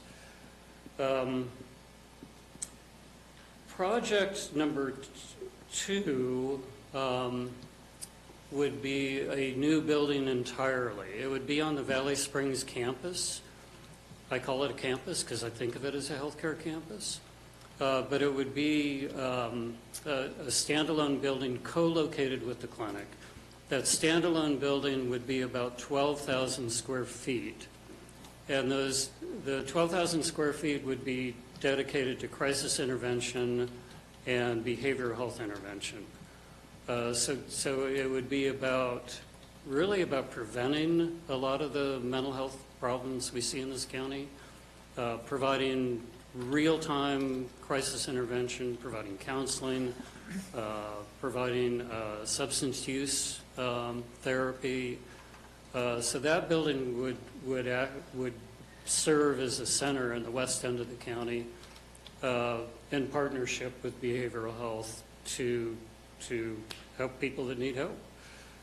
That project would be a $15 million project. That's my guess. I haven't got an exact budget yet from the architects, but I'm guessing, based on her $22 million, I'm guessing it's going to be about a $15 million project. Therefore, the match would be $1.5 million, and I am fairly certain that $1.5 million would just simply come out of our district reserves. It would not come out of the county. Or the land, yeah. You could also provide, although the land doesn't appraise for a whole lot, it was kind of a surprise. But yeah, the match could also be provided in the cost of the land. So, we would like to move forward with both those applications. We have an interview with the state folks tomorrow on the 14th. We have a lot of people moving on this right now. We have an application deadline of the 17th of January. And these applications, to her credit, are like 34, 35 pages. These are not small applications. Lots of narratives, lots of budgeting, lots of data entry. So we have a deadline of the 17th of January. We think we can make it with both applications. In fact, I know we will. And then I'm fairly optimistic that we will get the money, certainly on Project 1, probably on Project 2. I already have commitments from the tribes to support this, and having tribe support is huge down in Sacramento. These applications are scored, if you will. Having your partnership gets us a higher score. The tribes get us a higher score. The stage of development gets us a higher score. So the higher the score, the better. And so we feel pretty optimistic about this. And we would like to bring it back in January for your approval and action. Did I miss something? Are there any board questions? This will not affect the previous rounds. So we did also receive round 1, which is the Crisis Mobile Unit grant. We are in the process of still implementing that and getting the funds for that in that process. And then with the round 4, it will not be affected either. So submitting more applications does not change. And they would be the carrier, and we would just be in support depending on how it works out, if it was option 1 or option 2. It doesn't tie us to anything of saying, hey, you have to have somebody here or you'll owe money back. We would just work that out on what works for the community. We decided Valley Springs because the higher number of crisis calls and individuals in both areas are in Valley Springs. So that was one of the determining factors, and we're excited about it, especially with CalAIM. I don't know if you guys know a lot about CalAIM, but it's no wrong door, so individuals, wherever they go for service, should receive that treatment. And so we work in Calaveras County with the severely mental health Medi-Cal, but at the Valley Springs Wellness Center, it's more the mild to moderate. So in this way, whoever walks through that door could still receive the help instead of saying, oh, by the way, nope, you need to go over there. We would just have a better partnership. Also with Care Court coming out, we as behavioral health could be tasked with making sure a client has a full range of services, not just behavioral health or substance abuse treatment, which having the partnership with the Wellness Center will help us allow those clients to have access to whether it's doctors or prescriptions in county, whatever that looks like for them as well. So it just provides more of an opportunity. So if you think about this, there's 3 projects. The one behavioral health just was awarded, the $22 million, and these 2 new projects. They're in no way competing projects, they're complementary projects. These are stages in providing behavioral health for this county. So they're complementary, they would be integrated, and it would be, I can't tell you what the demand is. I don't know how close you all are to this topic, but right now in my clinic, behavioral health is booked out to in the hospital, I don't know if you know the 5150 story, but I mean, most of the 5150s are spending 3 days in the emergency room. We can prevent that. Not all of it, but some of it. We can intervene. And we should. I mean, it's our community. Are there any board questions or comments? Mr. Garamendi. Thank you very much, Madam Chair. And thank you so much for coming, Dr. Smart and Wendy. My questions are, hey, any money we could get from the state to build things out in our community is good money. I guess my question is, you know, I've been 5 years on the Mental Health Advisory Board, and it always seems like our biggest challenge is actually getting providers and being able to provide the staff so that there's not big wait times. So my concern is, if we've got a center, you know, we've got this great new gift, and these things did all happen at the same time. So I'm reading the agenda in real time. As you know, Wendy's calling me, I'm reading your agenda item. And when we bring back in January, I really want to make sure that we have a viable plan on how these programs will interact, what our commitment is for staffing in Valley Springs and here with the new building, how that's all going to jam in, because I don't want us to commit to something that we won't be able to deliver on. I mean, it'd be a crying shame to have a new building for $15 million in Valley Springs that we can't staff. As much as it would be a crime to have a beautiful building here that we can't staff. And so I want to make sure that, you know, we're being honest with the grant, our application, and how we're going to do this, and how we'll actually provide the personnel to run these things. Because, or if there's flexibility in these grants that, hey, you know what? If we don't have, I can't imagine we're ever not going to have the demand, but maybe not the capacity to serve everybody, that we have some flexibility. So if, when January comes around and you guys bring this back, those will be the questions that I'll have, and I'm sure you guys are working on that in real time.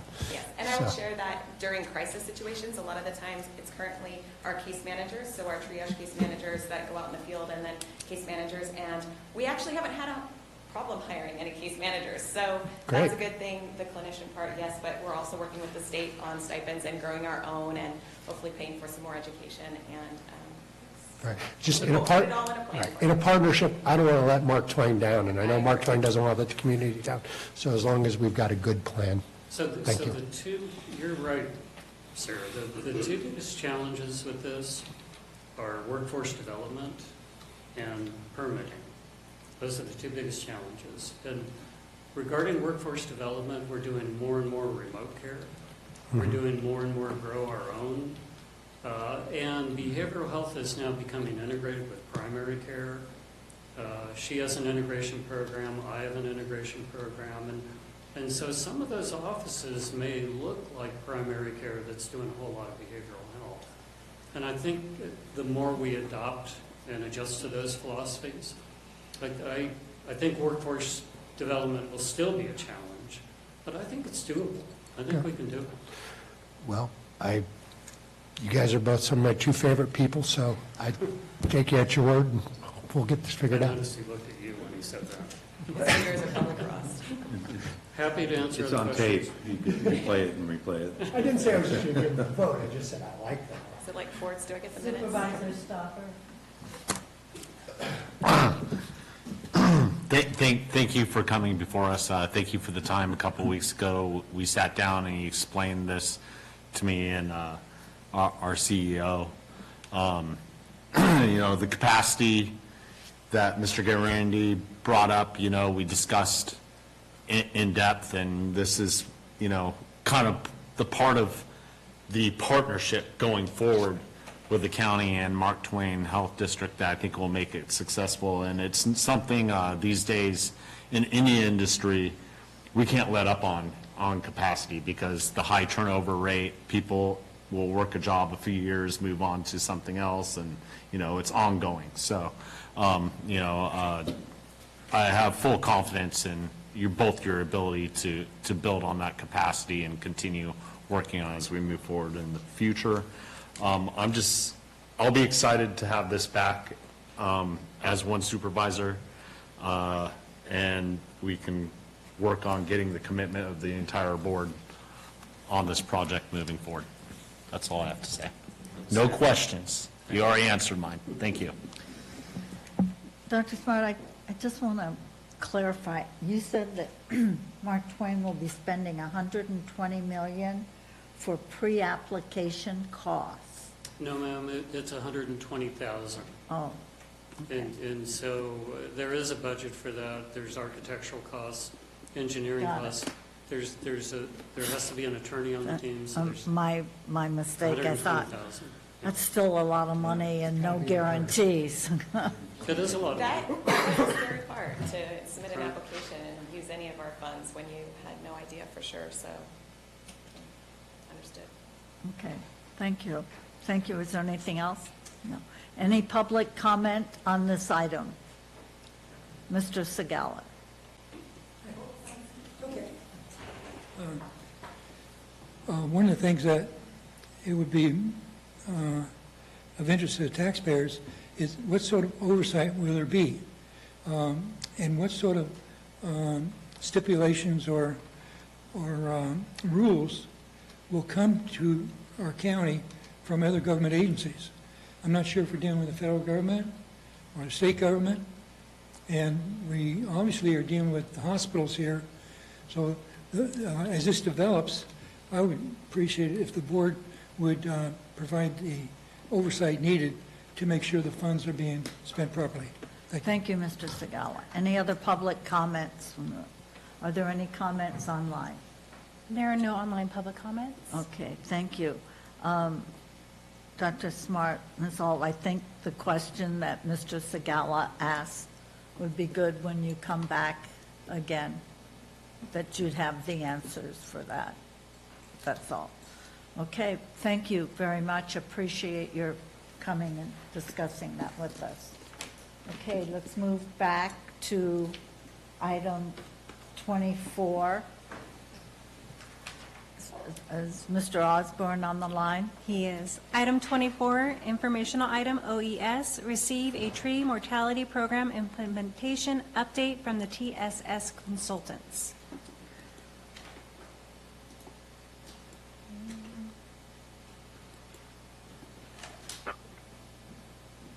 John? Tad? Yes, ma'am, I'm here. Good morning. Good morning. Thank you. Thank you for being patient.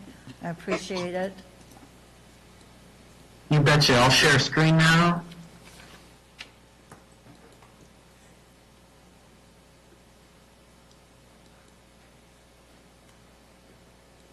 Can everybody see that? Yes. Okay, and I'll introduce Tad Mason from TSS Consultants. He is our managing forester. Good morning, Tad. Good morning, and good morning, Madam Chair and board members. First, I'd like to say I'm very impressed with the heartfelt send-off that you provided to Sam this morning, just indicative of the family that is there at Calaveras County. Good work.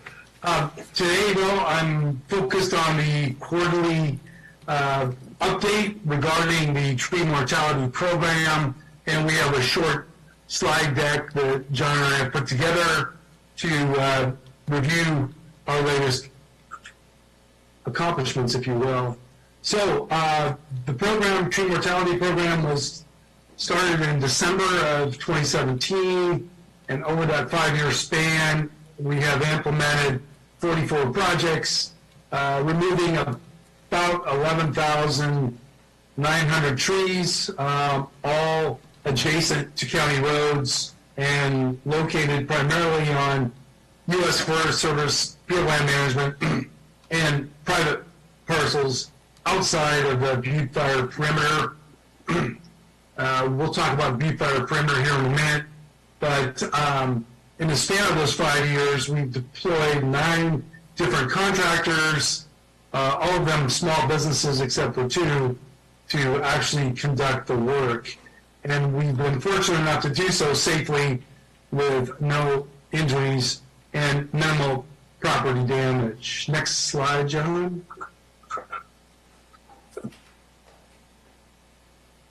So we currently have 3 projects that are ready to implement. The first of which is Project 41, and this is really focused on national forest lands. Stanislaus National Forest, of course. 264 trees targeted, and now that we have a Good Neighbor Authority agreement in place, we'll talk about that in a minute, we have full funding to implement this project. Project 42 is up at Sky High and Tamarack. We're currently weathered out, of course, but hope to implement this come springtime. Weather permitting, we have 84 trees targeted. And then the third project is Project 43, and this is inside the Butte Fire perimeter. These are basically trees that we know were taken out by drought and bugs, if you will, and we're currently marking those trees to remove them here before too long, hopefully. Next slide. Before we move on, Tad, just a note regarding Project 43. This represents the first time that we have really gotten to work inside the Butte Fire footprint. So that is a step forward for us as a program. As we move forward, we're beginning to address the drought and bug kill inside that perimeter. Thank you, John. Okay, the Good Neighbor Authority. We've been working closely with Director of OES as well as U.S. Forest Service, Hathaway Pines Ranger District, Calaveras Ranger District staff, and have managed to push this through the regional office, Region 5 of the Forest Service. It has been signed off, and basically we now have a 10-year agreement in place to conduct work on federally managed lands, U.S. Forest Service, Stanislaus National Forest. And with that, fortunately enough, is funding to actually do the work. We currently have a commitment of $187,500 focused on hazard tree removal. We hope to secure additional funding in the coming year to conduct and install actual shaded fuel breaks also on along county roads. So consider this hazard tree removal to be phase 1, and then shaded fuel break installation would be phase 2. Along with the GNA, we have a supplemental project agreement, a SPA, which actually provides the details of the treatment prescriptions, desired future conditions of the landscape, details like that. And so we're basically ready to implement, and we're pretty good to go there. So any questions on the Good Neighbor Authority? The board have any questions or comments on the Good Neighbor Authority? No. I think this is a good example of why it was good that we did it.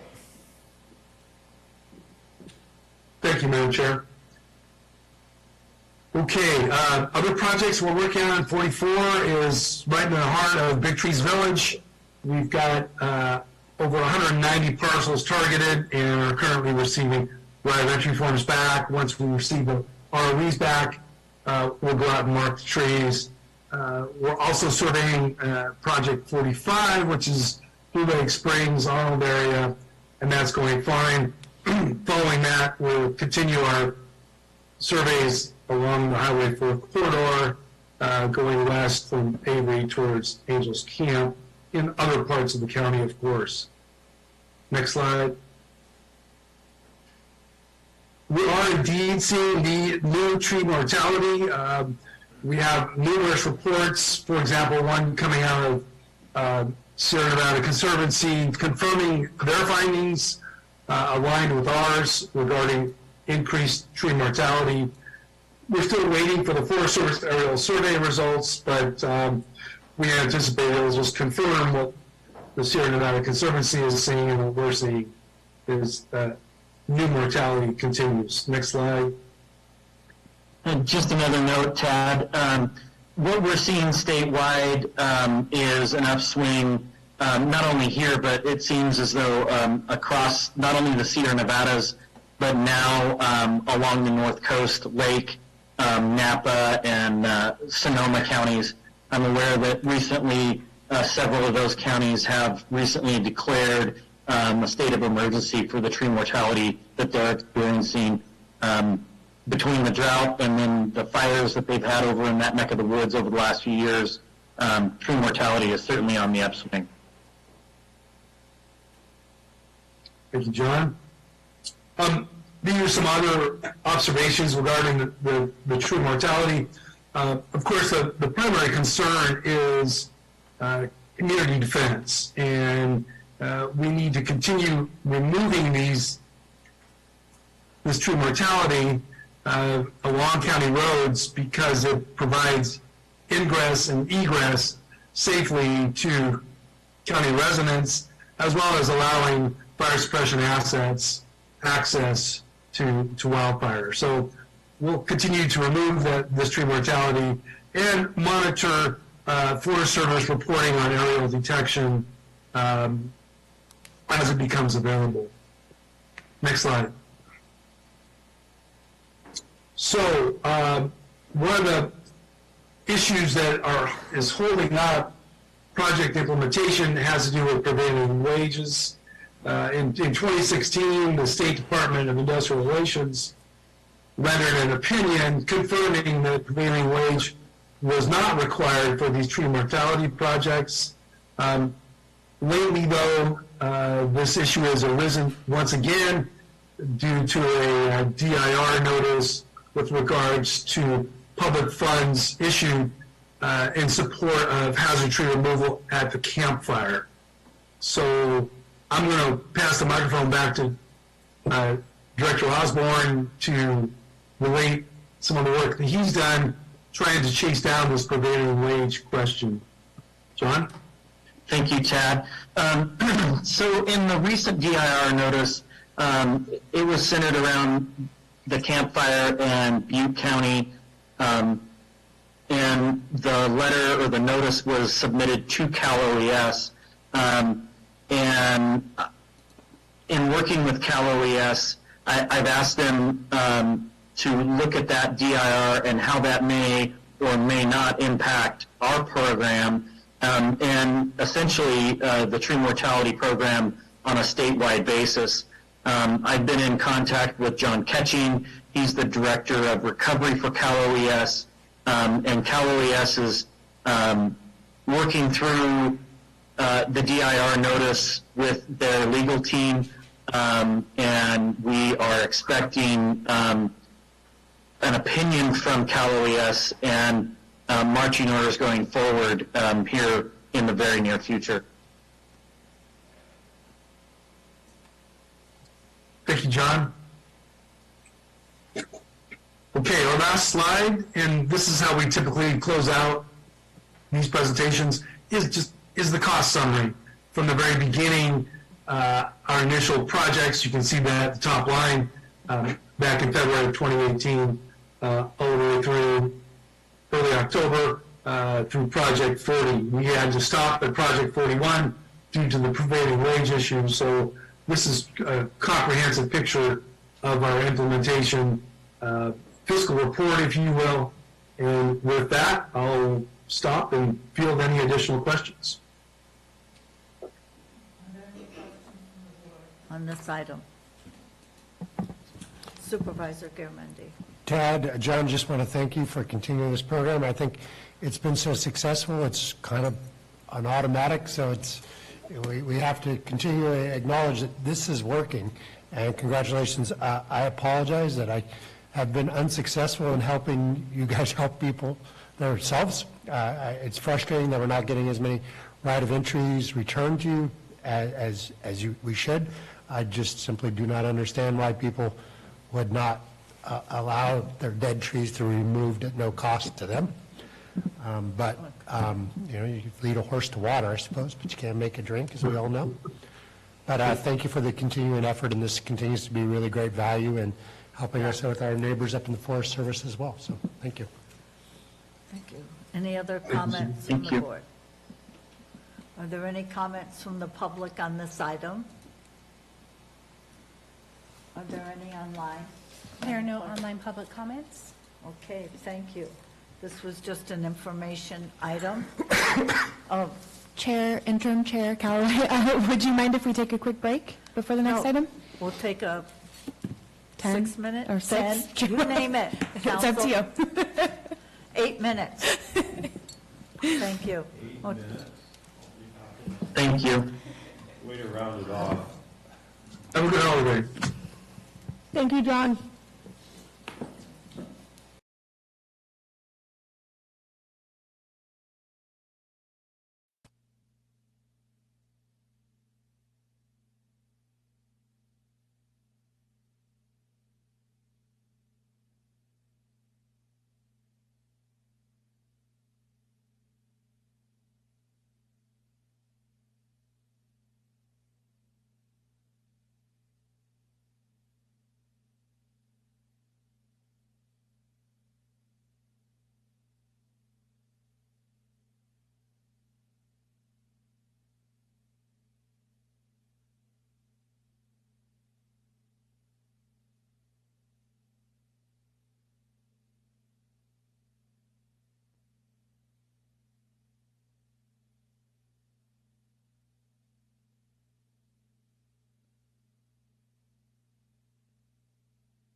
We're not ready? Now you're ready. God, Amanda, you've got a drill sergeant over here. Right. Okay, I'd like to move to item 26, integrated waste management. Madam Clerk, please. Item 26, action item, integrated waste management. 1, adopt the design plans, specification, working details, and estimates for the construction of the Rock Creek Landfill Phase 3 surface impoundment and Phase 3A expansion. 2, authorize the integrated waste management director to incorporate any minor edits to the plans and specifications. And 3, authorize integrated waste management to solicit former construction bids. Okay.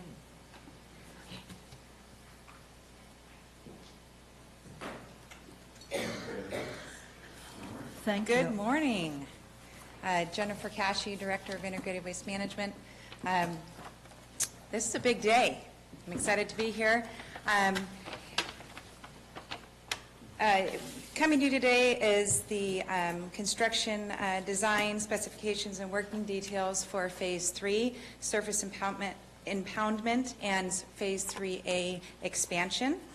Since 1990, Rock Creek Landfill has been accepting solid waste. It is located on a 200-acre piece of property where 57 acres is permitted for the disposal of waste. The existing landfill consists of 2 phases covering 24 acres. I do have a handout for you. It was supposed to be attached to the agenda item, but just to give you an overview of the existing phases and the proposed new phase and our permitted expansion that we have the opportunity to do later. Phase 1 is approximately 9 acres. It was active between 1990 and 1997. Phase 2A is approximately 5 acres, active between 1997 and 2005. And currently we're in Phase 2B. It's approximately 5.5 acres, and it was opened in 2005, and we're presently in that phase now. As you know, we've been there's a central focus right now on reducing greenhouse gases, and we've made some really significant progress over time from when we previously disposed of all solid waste in the landfill. So as technology increases, our diversion increases, the life of each phase that we're constructing has a longer lifespan.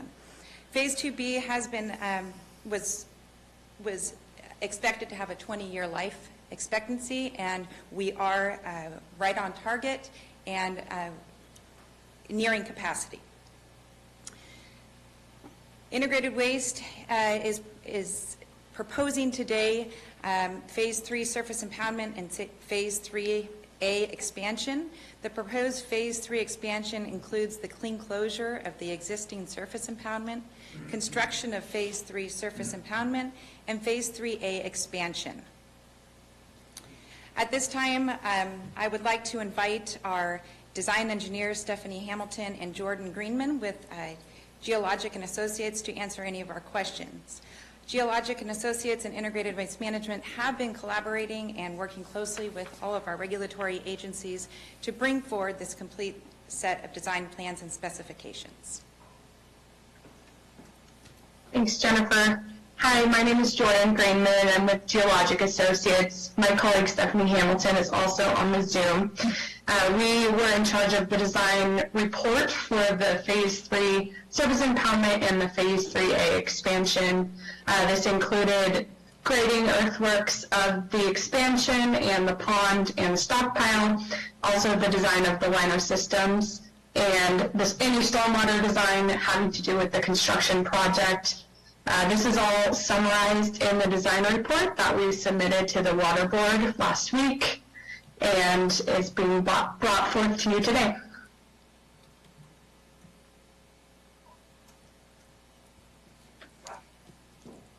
I'll invite any questions right now from the design aspect of the specifications for Stephanie or Jordan to answer. Is there any questions from the board?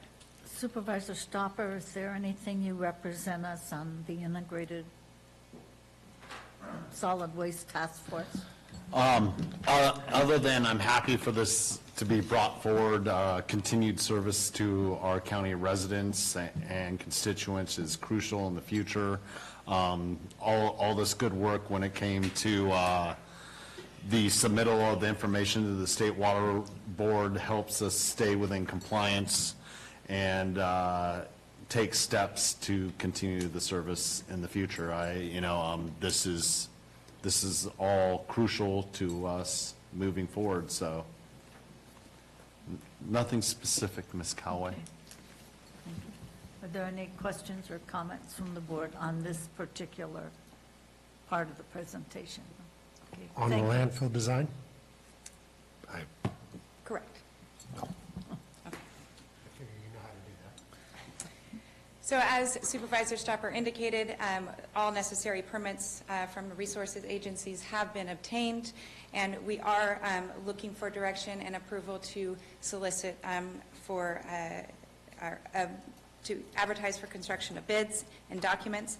The financing for this project, as indicated in the item, will be funded by our Solid Waste Capital Improvement Fund in conjunction with the county capital improvement as well.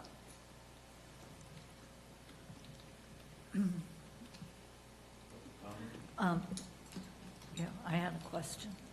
What part was going to be, oh, never mind, I just answered my own question. Thank you, yeah.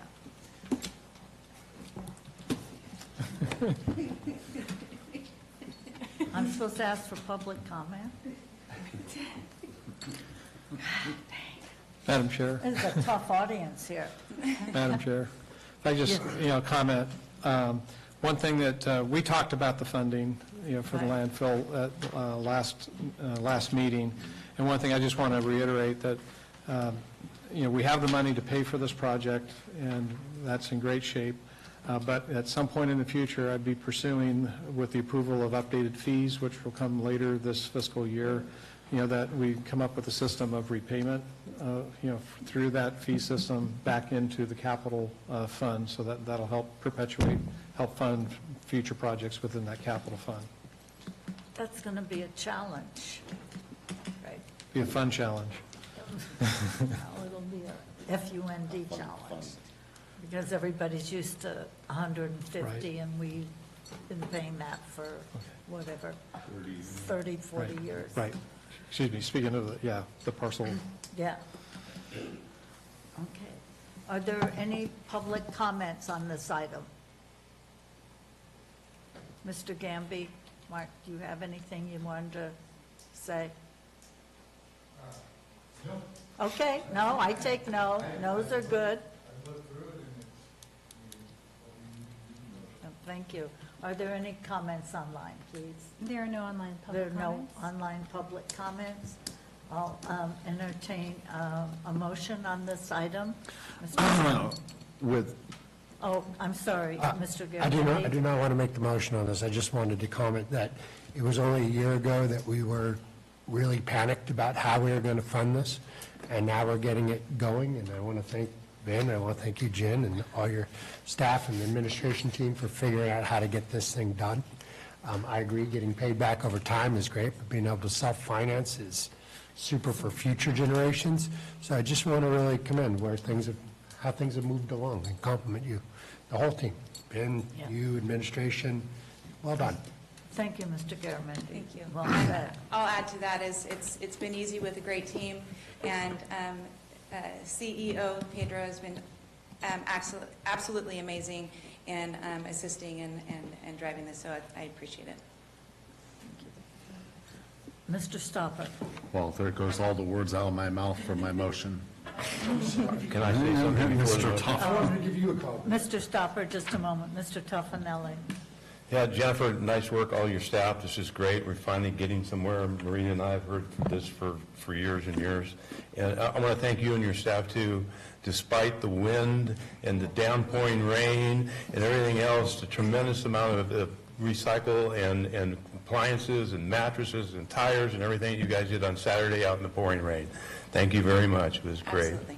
It was great to see everybody out. That's what I was so appreciative of, all the residents still braving it and still loading their trailers and still coming out, because as I mentioned before, we can have these events, but if nobody shows up, what good does it do, right? Yeah. So, yes, we were out there braving it, but still we had the community come out, so that was fantastic. Yeah, great job. Thank you. Great job. Mr. Stopper, we're ready for a motion. You'll have a motion, Madam Chair. So I'm waiting. moved. All right. I have a motion from Supervisor Stopper. Second. A second from Supervisor Follendorf. All in favor? Aye. Opposed? Passes on a 5-0 vote of the board. There you go. Congratulations. Thank yeah. you very much. Thank you all the staff, Absolutely. Beyond that, took you all working together just to make this happen, so we appreciate it all around. I couldn't agree with you more. Yeah. Nice job. Thank you. No roll call vote on that? Jennifer might want a roll call vote on that one. Okay. I just have to take a moment. My district ranger just walked in the room. Ray, thank you so much for being here. We talked about the good neighbor policy on the trees. I gave myself dismissed from jury duty yesterday just to make sure I got here. Oh. Thank you very much for being here. Move to, normally my colleague is the chair, but she gave me the duty today, so you're not going to see her in action. But she's good. I'd like to move to item 27, Madam Clerk. Item 27, action item, planning. Authorize the county administrative officer to sign a regional early action planning 2.0 tribal and rural allocation grant application on behalf of the Calaveras County.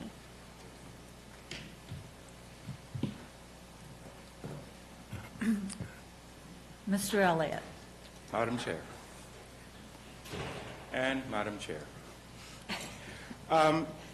The request in front of you today is to allow the Chief Executive Officer to sign an application for a REAP grant.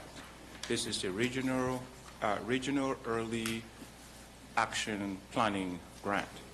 And the amount of money we have for the grant is divided between 5 different counties. Typically, the grant money is allocated based on population, but in this particular case, we understand that 2 counties will not be participating, and there's a total of $5.1 million left between 2 counties for a split. So what we are going to be asking the supervisors to do is to allow us to apply for a $2 million cap. We can apply for between $100,000 minimum and $5 million maximum. And since there are 2 competing counties, we're going to go for maybe half of the total pot. And the major focus of these type of grants is things that enhance the development of housing units in the county, especially with regards to our regional housing needs assessment. From the last housing element, we are required to provide about 1,079 total housing units. If you break that down into an annual number, it's about 137 housing units per year for the next 8 years. And these housing units are divided into different categories based on income. So our total allocation is 1,079. These kinds of monies allow us to use, we can use these funds to facilitate things like utility installations, paying for plan checking fees, permitting fees. We can use it for technology, anything that enhances the development of housing units within the county.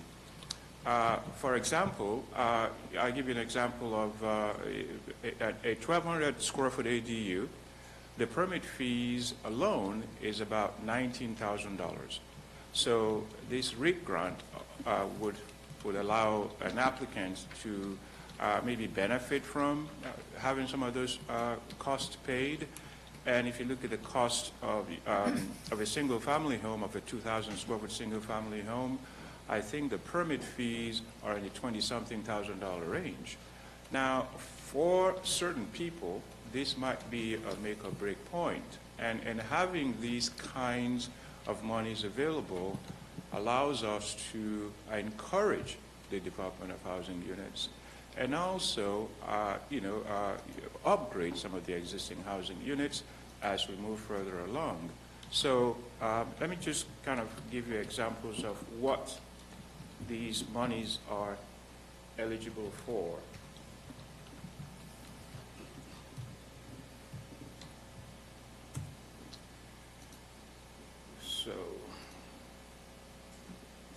So again, production of housing units, including single-family, multifamily, and accessory dwelling units, utility connection fees, permit fees, staffing costs related to providing housing, technology costs. So anything that we consider to be a component of enabling us to provide for housing units in the county is what we can use the money for. And there are some parameters that we have to follow, but just in general, that basically is what this grant is all about. So I come prepared with more answers for you, and I'm sure you have tons of questions for me. I don't know if the brief staff report you have kind of gives you a basis of why we're applying for it and why we qualify for it and things of that nature, but I just wanted to focus on how we spend the money and who gets it. So if you have questions for me, I'm here to answer them. Ms. Follendorf. I have two questions. In the segment on page 688, it talks about increasing transit ridership and studies on travel. Will that conflict with the current project at the COG? Not necessarily. Now, in order for us to have these funds available, we have to tailor these projects that meet certain parameters. That is one of the parameters. It has to be close to a job center, for example, and it has to advance reduce vehicle miles travel. So the closer you are to a job port, the less you have to travel to get to work. So in reverse, you can see the benefit in a greenhouse gas reduction, because if you have fewer cars on the road, fewer people driving to work, you have the ability to reduce the emissions from vehicles on the roadways and so on and so forth. I understand that. I'm just saying that there's currently plans and studies going on at the COG that are addressing those specific needs, and I just want to ensure that we're not in conflict or we're able to maybe work in parallel so we can repurpose these dollars to other things so we're not doubling the work. Absolutely. I think we need to coordinate with them. But I think it is important for us to have the application filed on time, because December 31st will be the final date to file the application. Now, we have to have a resolution by the board, but we don't have to have the resolution today. We can get a resolution by February of next year, but we have to file the application before December 31st. So if there's any coordination to be made as far as projects are concerned with CCOG, definitely. In fact, we might even be able to collaborate with them on how some of these funds can be spent. Madam Chair? Yes. We can certainly, before, writing the grant app, make sure that we've communicated with the COG so that there is no conflict. I think what we're really focusing on in particular is I view it as an incentive for people to take advantage of the funding to pay these permit fees, utility connection fees, and those kinds of things. It doesn't matter if it's a single-family dwelling, duplex, family. That could be a huge component of, it is a huge component of cost, and could be a great incentive for people who are, again, on that borderline, whether or not they might go ahead and let's take the shot and build to take advantage of these cost offsets. That's the main focus, but we can certainly, before an application is drawn out, to make sure it's not in conflict with what's going on with COG. And I wasn't thinking of it necessarily being conflict, but be wise in staff time and workload, because if some of that is already being focused and worked on at the COG level, then you can reallocate staff focus on other items that are included in the grant. You say CCOG is also applying for the same grant? No, what I'm saying is we already are in the middle of a planning grant in doing transit, traffic, transit, and ridership, and improving ridership on the transit. And so, I just don't want county staff to be going down a hole when there is already data that is in the midst of getting done by the COG, when you can refocus your time and staff time on other aspects of the grant as it comes in. Absolutely. That's all was my point, because you guys can focus on other items. Understood. Yeah, absolutely. I think that would be a coordination. But just to clarify, this is not this is not a transportation grant. This is a grant that fosters development around transportation infrastructure. And I understand that, but if the data is already collected by the COG, why would staff spend 3 months in collecting that data when we have it already? Yeah, yeah. Thank you. I'll speak to Melissa about it. Anything else, Supervisor? Supervisor Stopper? No.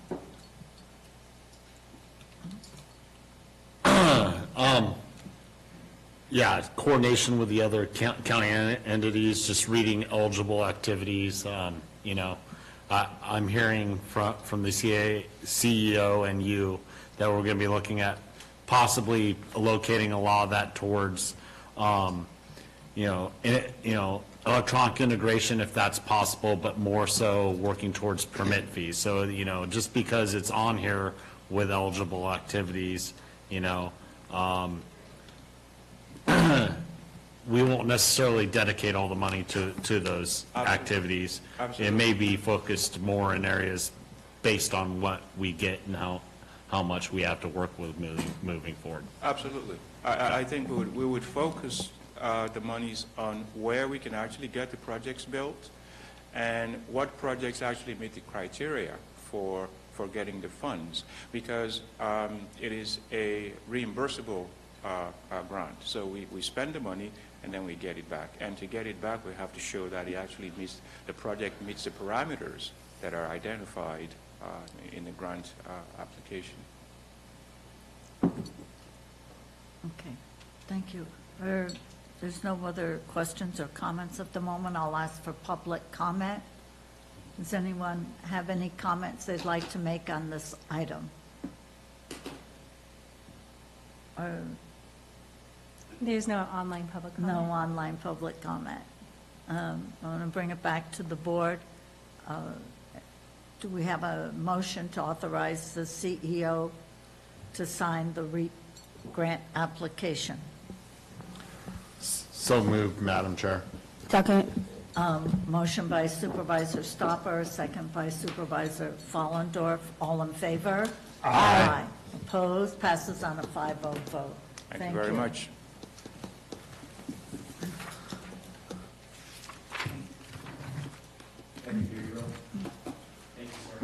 I'd like to move to Supervisor's announcements. Does any supervisor have something they would like to share that's reportable? Even if it's not reportable, I don't care. Well, heck, with all of you, I have something. Under Sheriff, front and center, please. Final orders. You sure you don't want to wait? Oh, there's some gum in there. I left you out. Okay, so, I have this thing with your department. Yes, ma'am. On your Bearcat, your $300,000 Rescue vehicle. Bearcat, which does not have a snowplow. So, I've got you three Bearcats. Thank you. That'll help during operational planning. But, wait a minute. None of them have a snowplow. Oh, yes, but she's going to get one for the White Pines Road Department, and you're gonna put a snowplow on this one Yes, ma'am. and give it to the White Pines Road Department. This will make swap briefings a lot easier I thought because so. we like visual aids. Thank you. It's impressive. It's actually the company that makes our Bearcat. Yes, it is. Rick will love this, Marita. Thank you very much. So he can go get one too. Don't forget to list them on your capital assets. Yes, I will.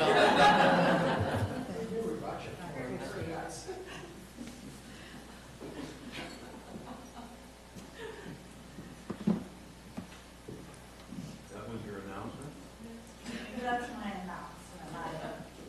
I've been working really hard to get Bearcats. Yes, so the sheriff's office and I have had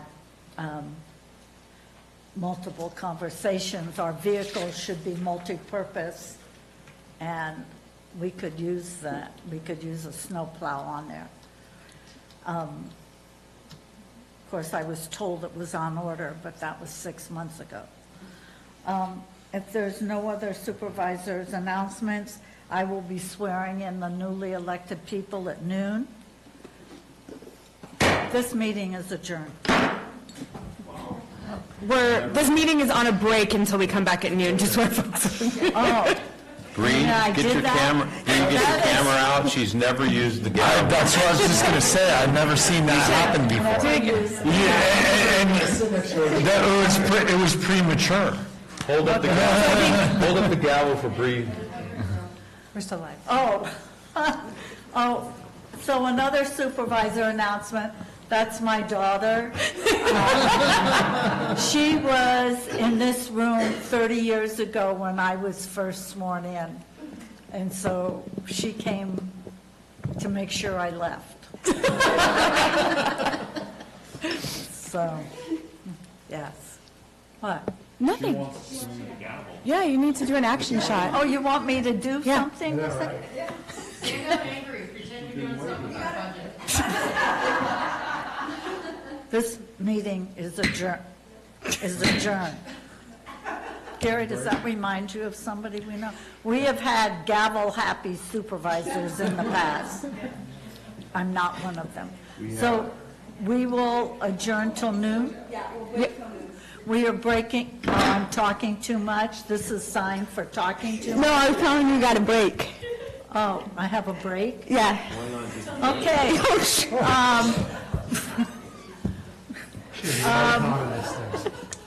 Yes, we will be on break till noon when I will have the honor of swearing in our electeds minus the sheriff and the district attorney.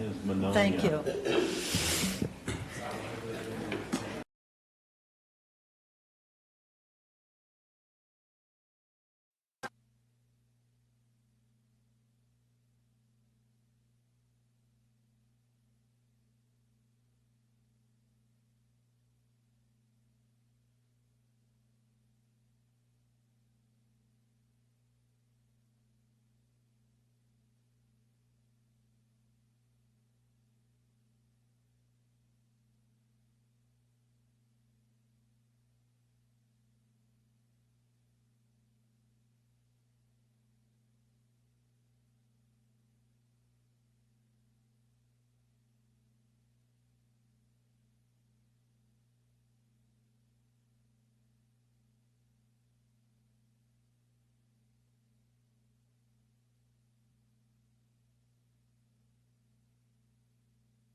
Okay, we're ready to rock and roll. Hope y'all are too.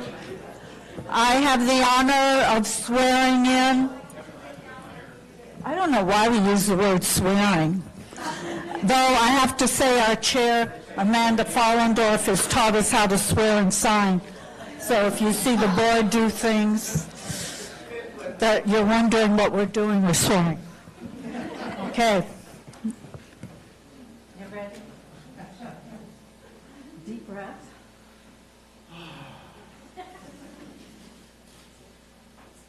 Okay, I'm going to have you repeat your name. Oh, and raise your hand. That's not in my instruction. Oh, they have to raise their hand? Raise their right hand. Okay, raise your right hand. I, please state your name. I, Ben Salzer. Do solemnly swear, or you can affirm or do it in sign, I don't care. Do solemnly swear. That I will support and defend the Constitution of the United States. That I will support and defend the Constitution of the United States. And the state of California.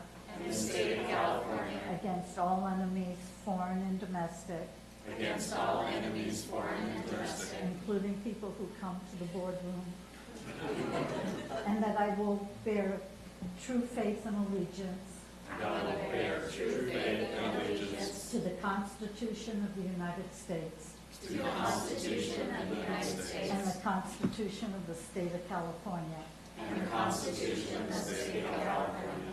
That I take this obligation freely. That I take this obligation freely. Without any mental reservation. Without any mental reservation. I thought I heard a pregnant pause. Or purpose of evasion. Or purpose of evasion. And that I will well and faithfully. That I will well and faithfully. Discharge the duties upon which I'm about to enter. Discharge the duties upon which I'm about to enter.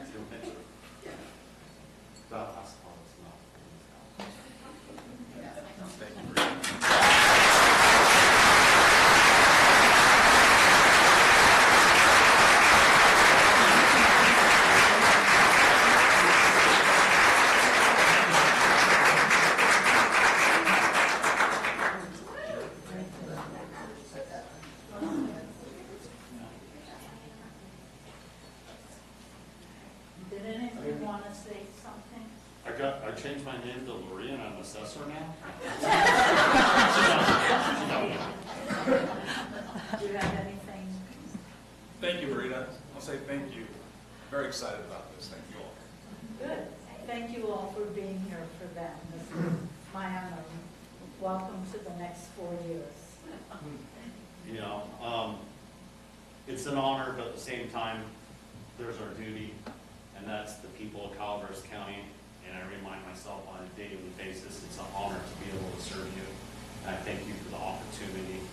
You know, it's not an easy job, but it's a job that not only needs to be done, it's an honor to be able to do it once you're here. So thank you all for giving us the opportunity to do this job. Thanks.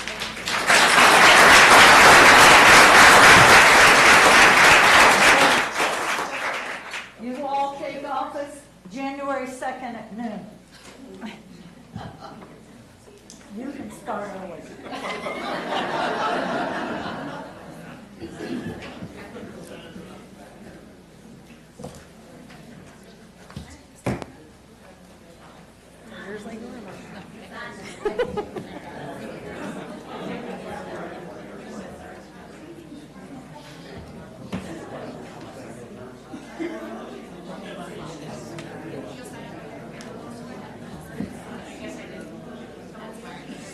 That's okay.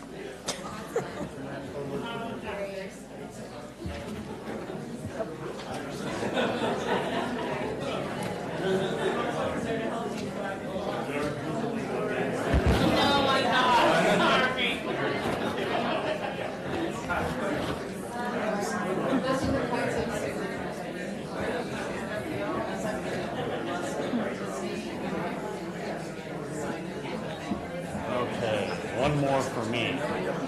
One more for you. What does that say?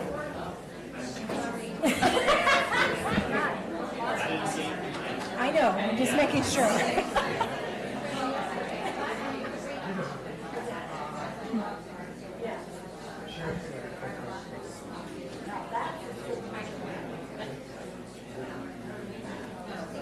You gotta sign off on that. It just ain't gonna work.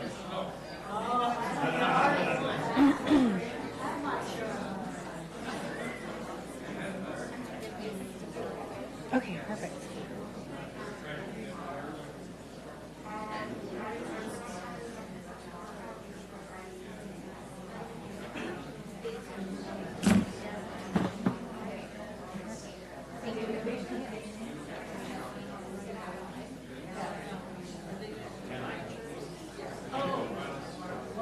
Are they doing family?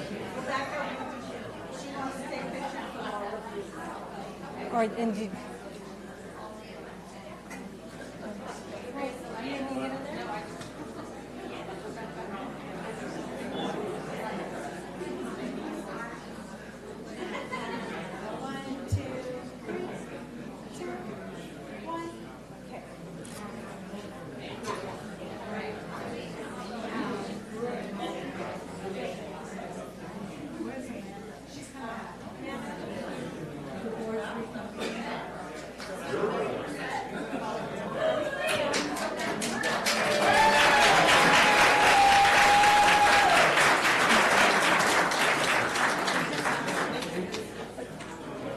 yep.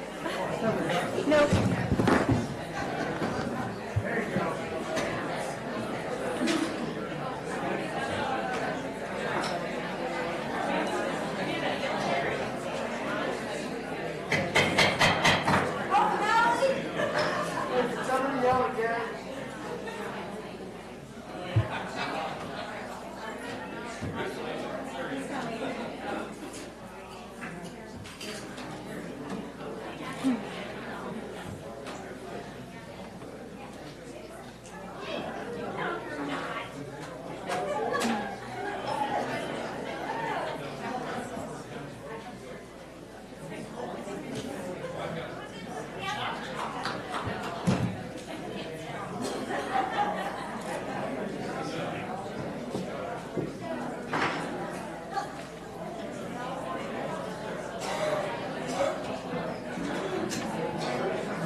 Supervisor Callaway.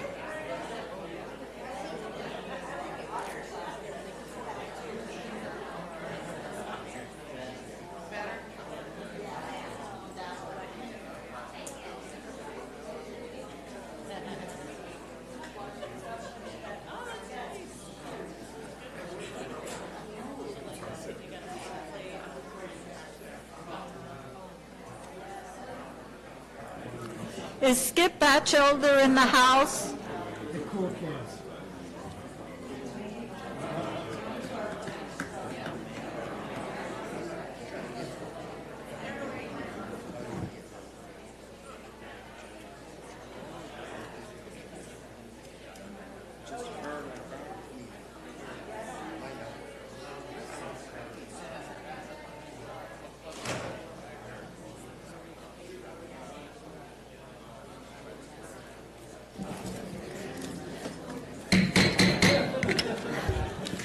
I had to do that. If you know Marita, she hit the gavel.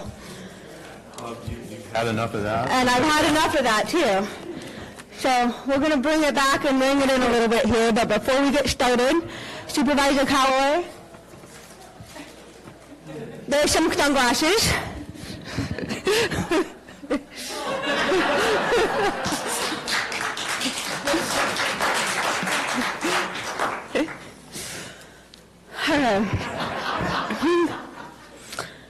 It is my honor to start this proclamation off. This is a proclamation recognizing Marita Callaway's 25 years of service to the residents of Calaveras County. Whereas Marita Callaway began her career as a county supervisor by winning over 3 other challenges for the District 3 supervisor seat in 1993 recall. And whereas Marita has now served a total of over 6 terms, she claims to have taken a sabbatical at some point in there, but we're still questioning that. And whereas the longest serving female county supervisor in the state of California.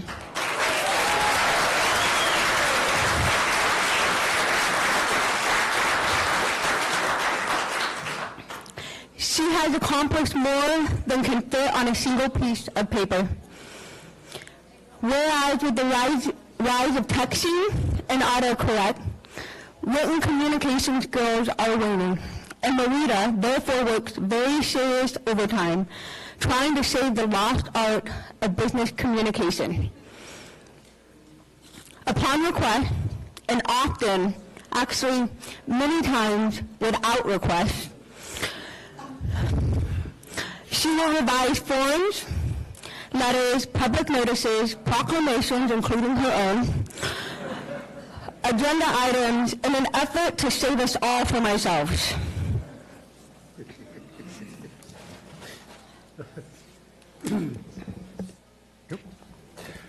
Whereas you can always count on Marita to pick up the phone, answer a question, and help navigate irritating bureaucratic matters. And whereas, not afraid to get her hands dirty, that high-spirited, energetic woman in the orange vest you see picking up garbage along local trails, street fairs, and along highways is likely to be Marita. And whereas, she loves all these whereases. This is a lot of fun. 4 years of getting punched by her sitting next to me. Whereas keeping Public Works on its toes, Marita works tirelessly to keep the snow plowed along the highway forward or corridor during a storm, and even volunteered to drive the plow herself. And, down to Ben.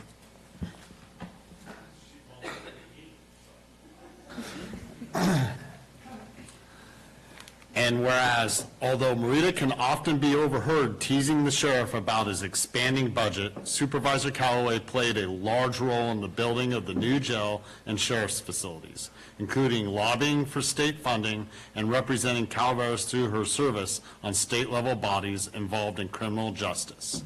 And whereas Marita is a champion of local businesses and religiously confines her shopping to locally available products, with an occasional exception made for certain Italian coats.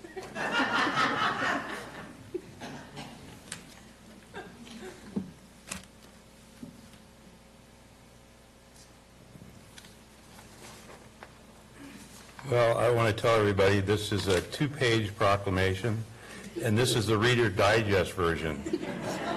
It looked like Gone with the Wind originally, but we honed it down. So I am going to pull a Marita. And Marita, please join me down front.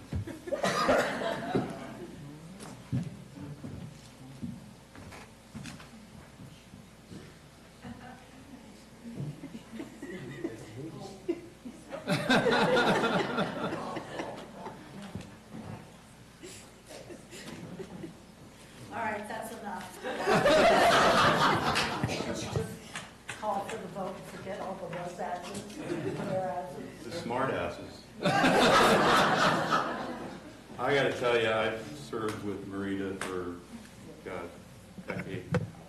Do you know we have 1, 2, 3, 4 county councils in this room? We do. That's way too many lawyers. Oh, yeah, 1, 2, 3, 5 county councils in this room. Because of you. We need them. Can we introduce them? Sure, go ahead. Megan, the county council. Skip Bouchholder is the county council and my neighbor. Jim Jones. Jim Jones is also county council interim for Alpine County. Alpine County Supervisor Terry Woodrow's here. She and I share the upper Ebbets Pass corridor and supervising. And Sarah Edwards is here. 1, 2, 3, 4. Is Janice Elliott in the house? She was supposed to. And she only lives down the She street. just lives right over Dang. there. We have a CAO. Shirley, Where's Shirley? right there. No way! Oh, Shirley! All the way from Florida. Yeah, and she used to be with Health and Human Services, Corey, if you need somebody. So is that memory lane? Have you gotten No, any more? no, I mean, I'm having cardiac arrest. We have Mike Monday here. Where? Oh, I love Mike. Mike and I served on Debt Advisory Committee, and when the times got tough, oh, he chewed out the assessor big time. That's another story in a bottle. Okay, I'm ready. Okay, you ready now? No, I'm not ready, but go ahead. Okay, whereas possessing the That's heart enough. and ferocity of a tigress, you got to hear this part, at least this whereas. Marita tirelessly advocates for animals, reminding us of all the special bond we share with our four-legged friends. Never having met an unlovable pup, Marita has championed several difficult dogs that might otherwise have been euthanized, believing with all her heart that they could be turned around with training and a gentle hand. Like supervisors. Well, that reminds me, years ago, when Tom Tryon and I had said, Tom and I tried for years to get you retrained, but you fought us all the way. And here we are today. And by the way, Tom wanted to be here, but he had another engagement, so. Better have been more important. I think so. So, whereas Marita's consistent advocacy has been central to the dedication of county land for a new animal shelter and money being set aside for the project, which we just did today, and we can rest assured that, retired or not, she will not leave us in peace until it is built and open. And that I'll have to agree with, sitting all these years with her and hearing about it. Whereas Marita is not afraid to shake things up, stir the pot, buck a trend, and force us all to think long and hard about whether we are truly doing enough to keep the cogs of government turning despite the morals of rules and regulations that make its navigation sometimes unbearably slow. Whereas, while Marita claims she does not want a proclamation, you got one anyway, and that she plans to leave quietly, sure. She's never left quietly in all the years I've known her. And never attend the Board of Supervisors meeting again. I bet at least Zoom you'll be watching. We don't believe a word of it and believe we can count on one hand the number of weeks that will pass before she shows up and invites the entire board to join her for lunch. So with that, I'll call for public comments. We have members of the public that wish to speak. No, Marita, they she's don't. right up here. So let's, No, what do you mean no? no. You're not chair. Supervisor Callaway, we do have to solicit public comment. We do need to open to public comment. I know you hate the Brown Act, but. Mr. Tom Kelly, Oh, we got to stop it here. I kind of feel public right now.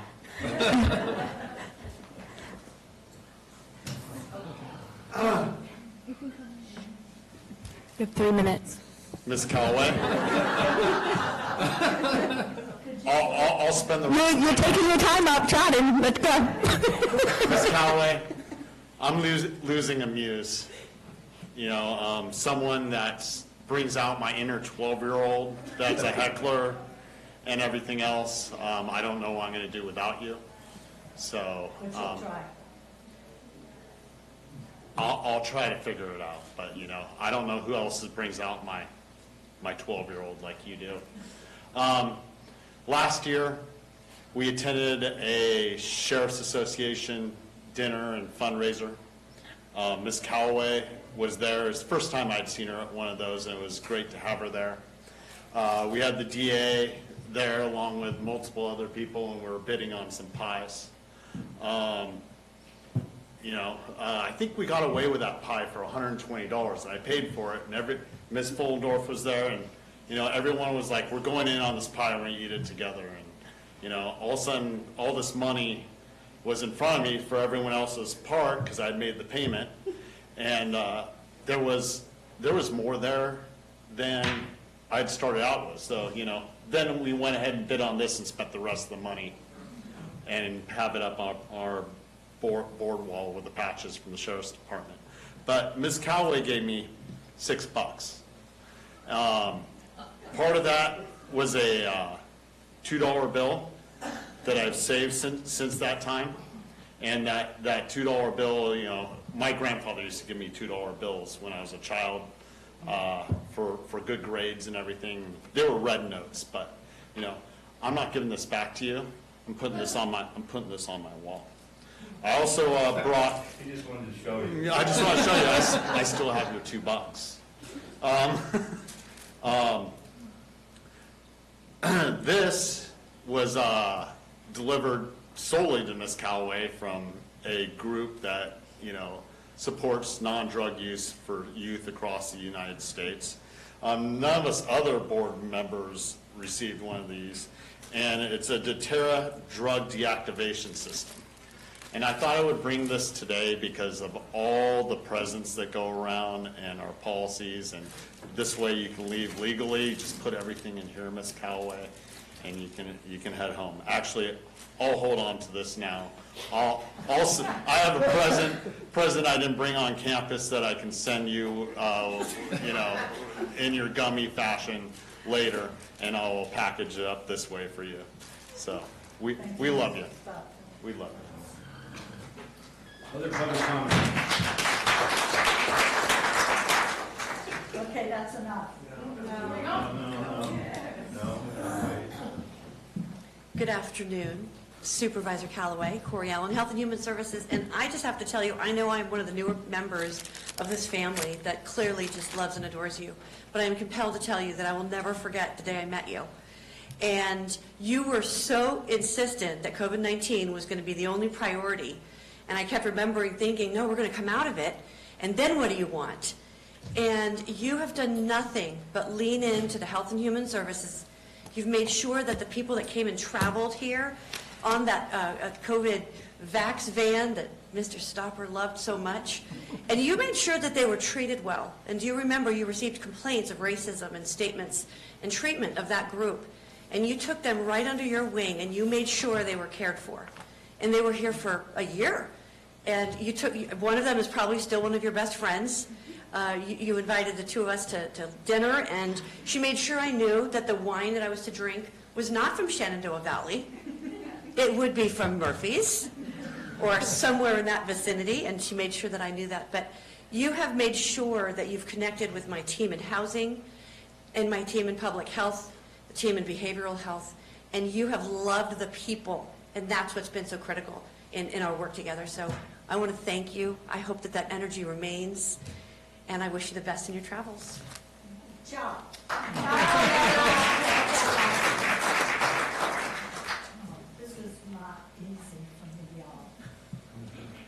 Supervisor Callaway.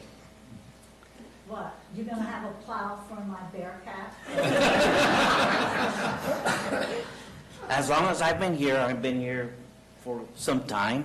You have always been a great supporter of Public Works, our champion, and in particular for our White Pines crew, of course, that is very, very close to your heart. But all of us in Public Works congratulate you, and we will miss you. We have something here for you from all of us.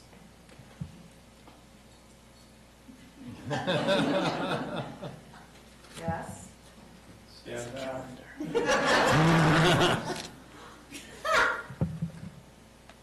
Snow. Hey, you know, we're looking for snowplow operators. If I can get you an application, that is not a problem. Oh my God, Lord love a duck. Oh my God. And the mechanics, they keep it going. They're always up in the White Pines yard taking, oh my gosh. Jason, I thought I saw Jason here. Anyway, this is a trip. Thank you, Robert. Thank you very much. I appreciate it. This is cool. I just gave you, what do you want? I'm here to talk about our budget.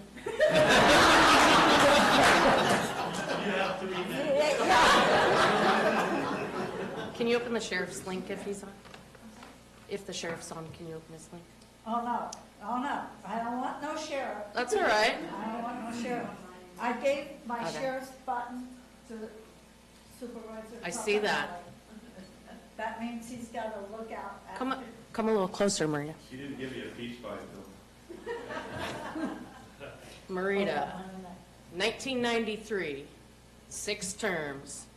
Sheriff Nuttall, Sheriff Downham. We all miss those years. Marita versus Sheriff Downham.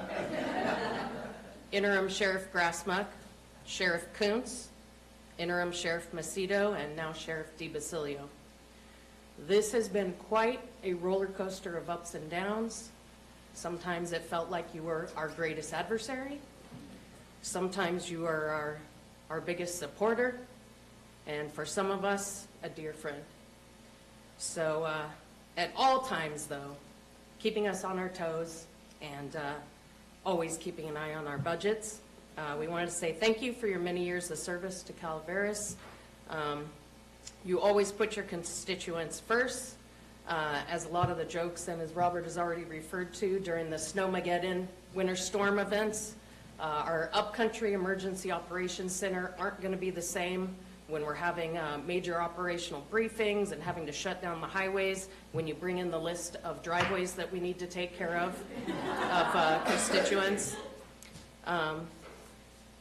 With you being such a long-term female leader in county government, I want to thank you personally for your support over the years. But the best thing to see, and Marita's very big on symbolism, for our budget fights, she gave us 4 Bearcats today.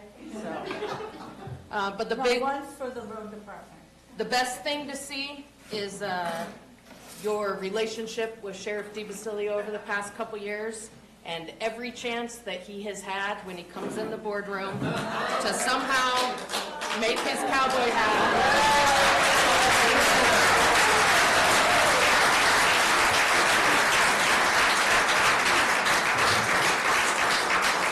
And it's pink just for you.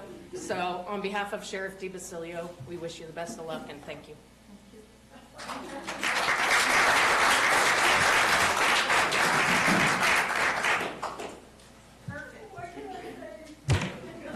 I did wear waterproof mascara. What do you want?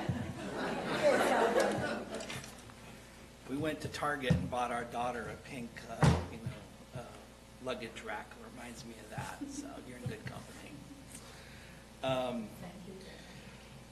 Dana Jorgensen with now departed Assemblyman Frank Bigelow after 10 years. Frank. Yeah, and I met him when he was with Senator Cox. Yes, you did. God, Those are some known him really a long good years. Yep. And he lives in Amador. Thank you for crossing the river.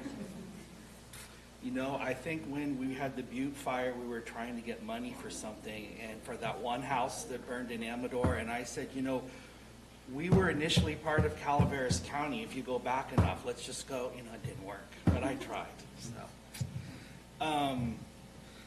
So you and I have a lot of time together, and when I make presentations, sometimes the most difficult ones are when you do not know the person at all. This is very difficult because we've spent so much time together, and we know so much about each other. And we hugged a redwood together. We did. We actually did. We hugged a redwood together. One of the things I just wanted to say, it's a little bit different. It's a huge compliment, I think, for me and from us, is it is very difficult to be in office 25 years. It's extremely difficult. It's very rare. It's even more rare to come back after you have left, and that just shows the support that My you sabbatical. have. Your sabbatical. Yes, let's call it that. That is, I just want to say, as someone that's always done this and thinks about it all the time, that is an extremely hard thing to do, and that takes a lot of skill. So she has, obviously, you know, a lot of talents. Couple other things. We both started in 1993. My grandmother's name was Myrita, so I always felt like, and that's a very uncommon name. I always felt I had a kinship with you with that. And my grandmother was, you know, pretty blunt too, and she, you know, she was. Me too. Well, you know. And I always appreciated that. And the last thing is, I did go, and you corrected me. You do correct people. And this was a long time ago, and I didn't know what I was doing. I came up, and I think I said the word gals, and Marita corrected me, and I have never used that word again. It's always men and women. You corrected me. I went and toured the animal shelter and met some wonderful women there and employees. And I think I've been tasked to help with that, so you and I have a bond there going forward. We'll work on that. So anyway, this is an assembly resolution. This is just about the last one. Assemblyman Bigelow wanted to have this done before he left office last week. And it is to the Honorable Marita Callaway, whereas the Honorable Marita Callaway has brought credit and distinction to herself through her career and civic achievements and through her many accomplishments. As a member of the Calaveras County Board of Supervisors, she has improved the quality of life within Calaveras and throughout the state of California. And whereas as a result of her tireless hard work and unwavering commitment, Marita has compiled an impressive record of personal and civic achievements, a record that has earned her the admiration of everybody in this room today. I don't know, I count a couple of people. I'm pretty happy. So I just want to close this, resolved by my former boss, Assemblymember Frank Bigelow, that Marita Callaway be commended for a long and distinguished record of leadership in District 3, Frank and I Calaveras. served as county supervisor. Yes, you did, yes. He always wears a cowboy hat. You know what, we should have you together with your hats. I know. That would be neat. Well, I want to take a picture with you and all the boards, and I want to send that to Frank later on today. So this is for you. Congratulations. Sure. Okay. Annie Leibovitz.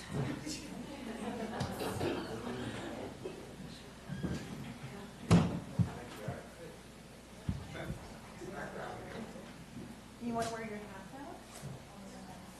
Just because it's first Frank.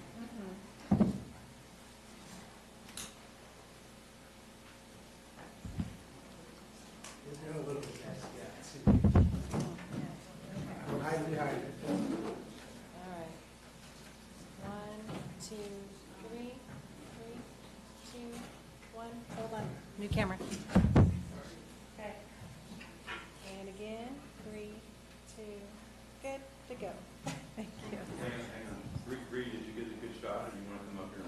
Good.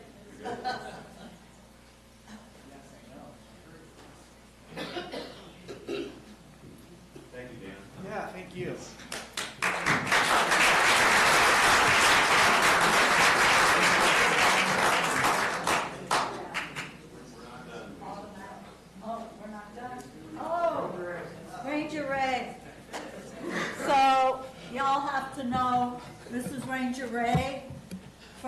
Calaveras Ranger District and Hathaway Pines, totally the best ranger district in the state.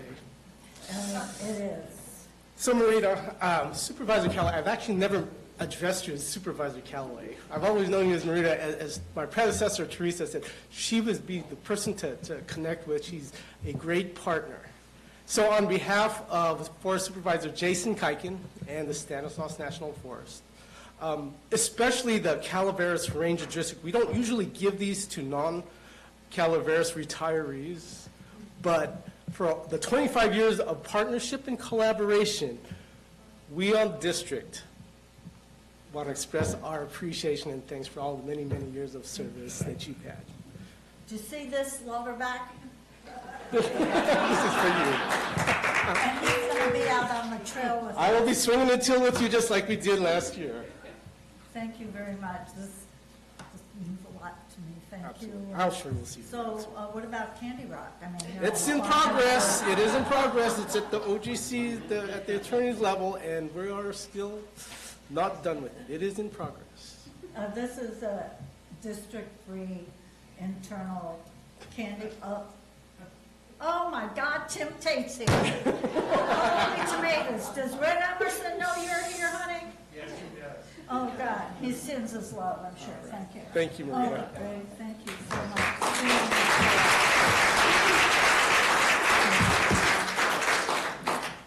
I don't believe it. Shirley was a former CAO.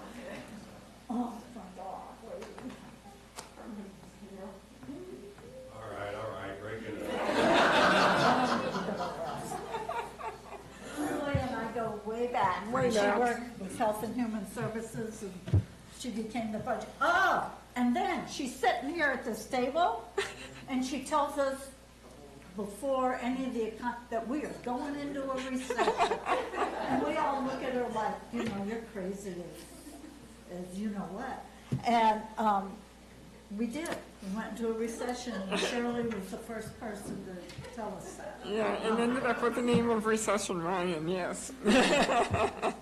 Marita, it was wonderful working with you, both when I was at CalWorks and we made and built the new building for CalWorks and Human Services. I know you were on sabbatical when I was CAO, but I was in the administrative office during a lot of your term as analyst and assistant CAO. And speaking on behalf of the past CAOs that have not been here, we always really respected and appreciated your support of our office and working with us diligently, suffering through week-long budget meetings. We still do. Budget hearings. Well, we had gotten them shortened down when I was CAO to only a couple of days, but just I hope you enjoy your retirement as much as I'm enjoying mine, and it's so good to see you again. That's wonderful. How long are you in Dodge? How long are you in Dodge? Just till tomorrow. Yes, we will.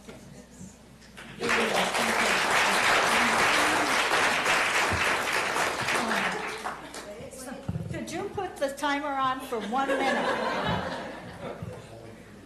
Hi, I'm Gail Bungie, and I'm so touched that everybody is talking about your work here with the county. I want to talk unprepared about your work with District 3. So I want to represent all the people of District 3 in thanking you for representing everybody, giving everybody information, answering every question, every phone call, every email, being at every event that is possible, talking to the people who love you and the people who don't love you, but taking the time to do that. Marita has been a mentor for me as well as a dear friend. The one story I just will briefly share is that 16 years ago, when I first ran for school board, I gathered together women friends to teach me, what should I do? How do I run a campaign? They were full of wonderful ideas. And this was Marita's idea. Never go to the post office in your sweats or without mascara again.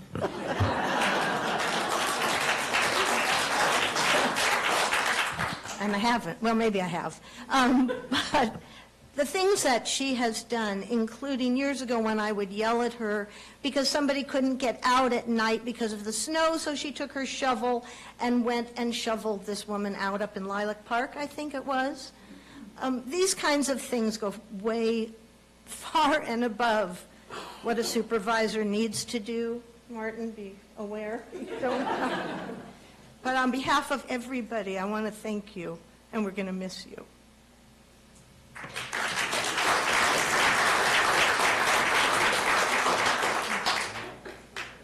Oh, my God. Yes, counsel? Well, Marita, I just What wanted... do you think? You think she's doing okay? Oh, she's doing great. No, thank you. Would you No, like to come just for... not in the least bit. John, do you want to come up? Yeah, you want to come sit up here? I mean, she's willing to give the chair up. Marita, seeing that there are so many former county councils here, I just wanted to, I mean, that really says a lot to your strength, your support.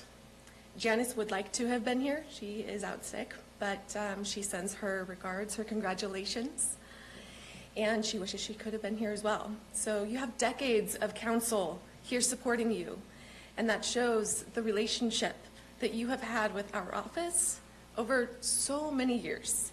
And I just want to say thank you.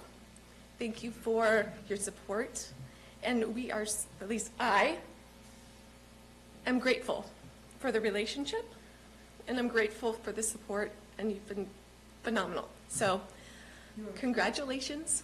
I wish you well into this next chapter, and thank you. What shoes do you have? Oh, just these. What does she look like again? She's like you. Okay, that's a lot. Wait a minute. Yo. Hey, Jason, Scott, I've got your present, Scott.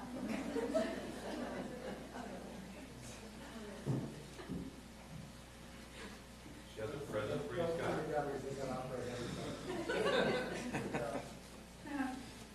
Well, thank you. Better not drop that. So, hey, on behalf of the road department and the district, seeing overall she likes to call White or Pines. White Pines Yard, you know, you've been a complete source of knowledge up there for us. You know, me coming in as a new superintendent 13 years ago, 12 years ago, you and I battled a little bit in the early stages. She thought she could come in and bully me around a little bit, and I pushed back, and so I had to bring Scotty McReynolds in to smooth the waters. And we tried to get Scotty McReynolds up here today, but we appreciate everything you've done for us over the years, and you know, we're going to miss you. We really are. And first and foremost, I would love to just talk about how she would not judge the condition of my office every time she walked in. It looks a little unkept, and she just didn't bat an eye at it, and I appreciate that very much. I'd like to say thank you for my crew, our department, for supporting us in every way possible, as far as just bringing food in on the long shifts and checking in with us, and that means a lot to me and my guys, and we really appreciate it. To see you come in there and care about what we're doing out there when no one else does. So. This is Jason Perry. He's the road foreman up in White Pines. So in closing, we've got Kate working on a snowplow truck for you. She's going to sign it over to you. We're going to park it in your driveway, and on snowstorms, Jay will be giving you a call. Yeah, and if you're going to come in, we're going to put you to work. That's right. No freebies anymore, right? Thank you so much. See you later.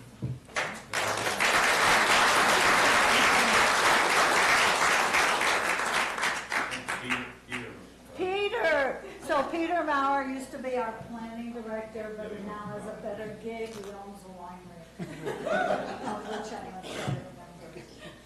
Maria, I just want to thank you for your support the years that I was here as a planning director. I really appreciated that. I'm sure that the current director and former directors felt the same, feel the same. You know, we met many years ago. I was at an APA conference, and you were running for Congress. Unsuccessfully, unfortunately, but we're glad you stayed here. We've been friends for many years. You've done a wonderful job for District 3, and I just really appreciate you and your support. So thank you and congratulations. Retirement's great. So if I wanted to talk to Peter off the record, I'd have to go to his wife. So I'm called Susan, I need Peter for this and that. That was my conduit. Didn't I just see you? You did, Yeah. but I missed you, as usual. Sam Leach, Chief Probation Officer, for a few more days, and I won't embarrass you with any stories. We definitely got a little closer during my HHS run, but I want to make a general comment about Supervisor Callaway in saying that what I really came to appreciate about you was how you behave when you know nobody's paying attention. And you were always keeping an eye on us and just challenging us, but also supporting us at times that nobody, gets to see. There's all the public stuff. There's everything that's subject to the Brown Act. But there were plenty of times that you reached out just to check in on how we were doing, or to come see something and just be there for us. So appreciate your service, and you deserve everything that you've heard about yourself today. Thank you. He's going to become a supervisor. Oh, hey, supervisor. So Debbie and I served on the board together. We did, but our time goes way back. Then why, how come there's only one former supervisor? Except for Terry Woodrow, but she's a current supervisor. So I met Marita back in the late 80s when she was the manager of PG&E, and she took on the role as director of the Chamber of Commerce. And we did a number of things, community service oriented.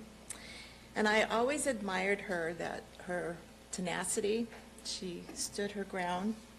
She represented people from all walks of life, regardless. But what was most touching is seeing her with her daughter, Bree. Bree would come to these meetings as a little tyke. Marita would be running the meeting, and Bree would be so sweet, kind, in the corner coloring, reading, holding on to a bear, teddy bear, something. And I so admired how a single woman raising a child was so involved in her community, giving back, and found a way to make it happen. It was a true inspiration, a role model. Then I became a city council person and had to deal with Marita on the political civic duty level. And we didn't always agree on our shoes, and I never went to lunch. But we always found common ground for the betterment of our community. And then I became a supervisor, and I had the distinct honor of working with her for 2 years.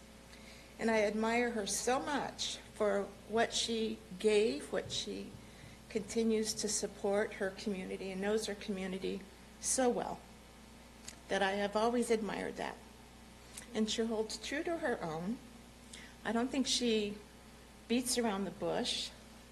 She is so respectful to people, and I always admired how, like Gail said, attends most community events. I don't know how she does it. Supports her work crews, always made an effort to go in and say thank you in the good times and the bad times. And you've just been such a role model that you have guided me kind of up there, a little angel on my shoulder. Have taught me a lot, very much there for me in the good times and the bad. And I've always enjoyed working with you, and I wish you well in retirement.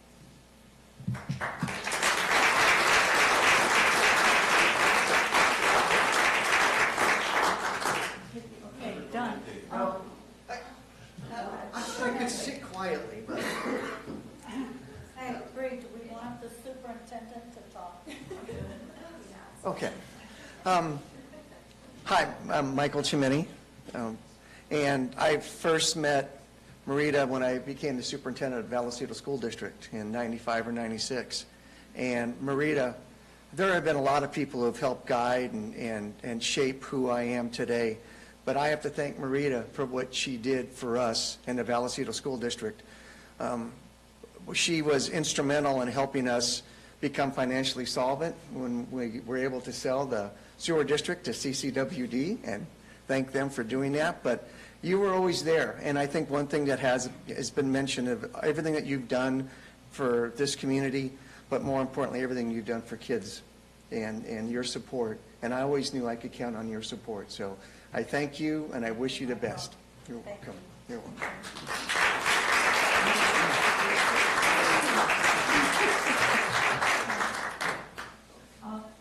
No, you're not an officer.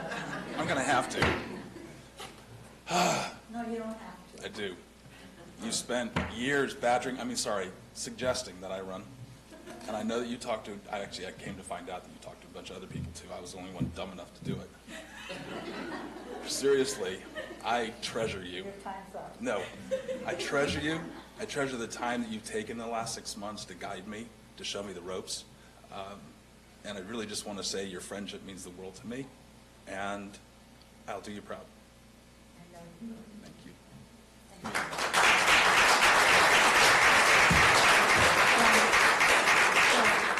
This is enough. Tim, I'm really honored that you came, even though you didn't want to say anything. So Tim Tate works for Sierra Pacific Industries, and if y'all have been around long enough, you know they do not send me a Christmas card. But Tim and I have had a friendship for years, and at the logging jamboree up in White Pines, I had a picture taken of Tim and I framed it and I gave it to his wife to give to him for Christmas. And then his house burned, and the first thing I asked him was, "Did you save the picture?" So I treasure that relationship. Thank you. Okay, we done? Can I say something? Absolutely. Come on up, Ruth. I was not scared today. So, I wasn't going to speak, but hearing everybody, when I was in 5th grade, she retired from PG&E, and they asked her, "Do you want to move back to San Francisco and continue retirement?" And she said no. She said, "Because Calaveras County is my home, and I can't think of a better place. I'd rather raise my daughter as a single parent." And I'm so thankful that she did, and seeing everybody here today, I can't imagine a better place to grow up and to be raised by wonderful women in a wonderful community. And there were times when she's like, "I can't get back from work, I have a meeting or a board meeting. Just take the bus to downtown Murphy's, go to one of the stores, hang out with this, Stories and Stones or Peppermint Stick, or I'm going to date myself, like Millionaire Winery, and I'll just come pick you up." And, and that was what Calaveras County was. And I didn't know she was the longest standing female supervisor, but I couldn't think of a better mother and a better role model. And I'm just so happy that I was raised here to see everybody here today, to say thank you to you. So thank you for a community, for treasuring her when I wasn't here, and for supporting her all these years and to be here. So thank you. So.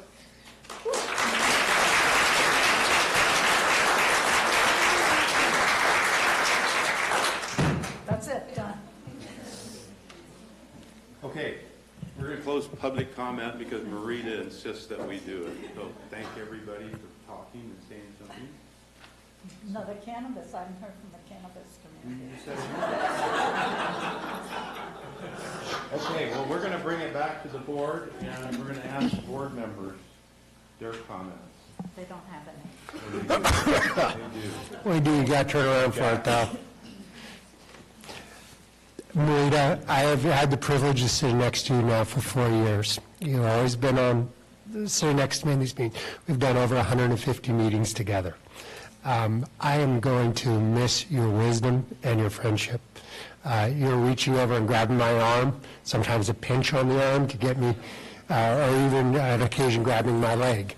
That's another issue, mostly because it's shaking. But, Marita, you always had wise wisdom to put in my ear as we sat here, and oftentimes it was very appropriate. Smile, don't get upset, sometimes inappropriate, but it was a lot of fun, and I'm going to miss you as my seatmate, and I want to thank you for your friendship, because that's really what we have. Thank you very much. It's an honor to serve with you.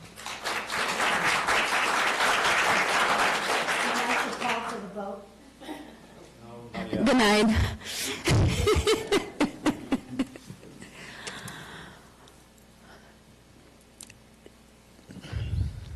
I remember being little and watching all the commitment that you have given to this community. And then I got the privilege to work alongside of you.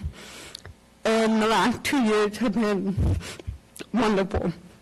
Not only do I cherish the mentorship that you've given me, but also a friendship, and you will be truly missed.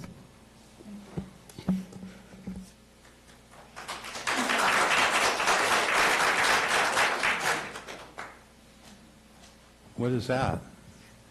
I just want to put in my few words here. Oh, I'll go to you. Or do you want to end? Rita, we've worked together for a long time, and of all the items that came before us all those years, I think we agreed on probably 3 of them. But all in all, we've always remained friends, no matter what side of the issue. When the issue was finished, we moved on. We never stayed on it. We've always been friends, and I appreciate that. We'll have that and continue to be friends.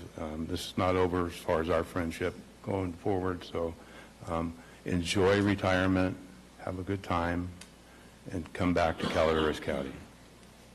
I don't know, I might go, depends on who I meet.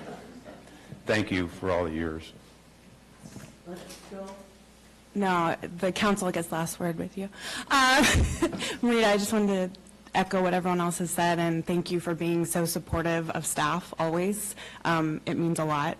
And thank you for your support in me stepping into this role, and for your advice, which sometimes early on was, don't turn that direction, your hair looks bad from that angle today. So in a way, it's when it's like having my mom here to give me those things, so I've appreciated that. And always for your feedback on grammar and style as well. So I have this video to, I thought of you as soon as I saw this title, so now you can keep on being the grammar police.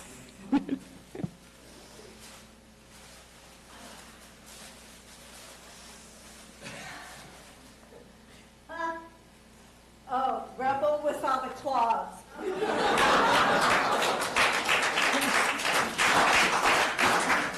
I am a stickler on the way people write, because you sign your name and then you tell me. But Sarah and I are grammar queens, comma queens. Yeah, maybe we're drama queens, but we're comma queens. We love commas. But should this be required reading for staff? Sure. Okay. All right. So, anyway. You need somebody for handwriting, though. Your handwriting. You don't like my handwriting? Yes. Craig. Yeah. Marita. Marita. Yeah, Craig. Just a couple words. No. I'm not going to write it down.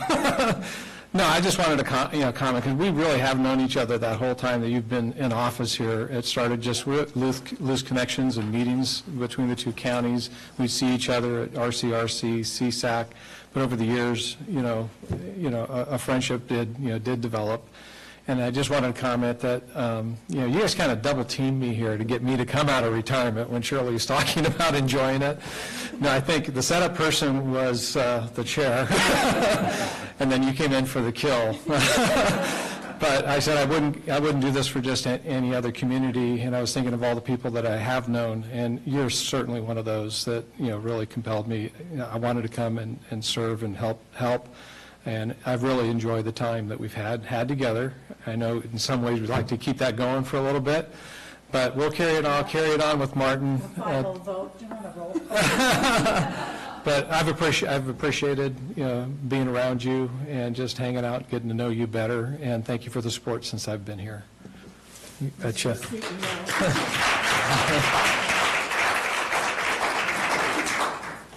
Stacy, you want to say anything? No, she doesn't. She'll get me later. Okay. I will bring it to the board, call for a motion on this item. I'm sorry, Susan. I'll bring it to the board and call for a motion on this item. So moved. Motion by Supervisor Stopper. Second. Second by Supervisor Garamendi. We'll call a roll call vote. Marita, you need to come back up here. She's not going to do it. Okay, well, you can vote from there. Who should I start? Supervisor Stopper? Aye. Supervisor Toffenali? Aye. Supervisor Pollendorf? Aye. Supervisor Garamendi? Aye. Supervisor Callaway? I abstain. It passes on a 4-0-1 vote then. Now be it resolved that the Board of Supervisors of Calaveras County, but that's obvious, so we don't need to say it, recognizes Marita Callaway for her unwavering spirit and dedication to the residents of Calaveras County and District 3. Passed and adopted by Board of Supervisors of the County of Calaveras, State of California, this 13th day of December, 2022.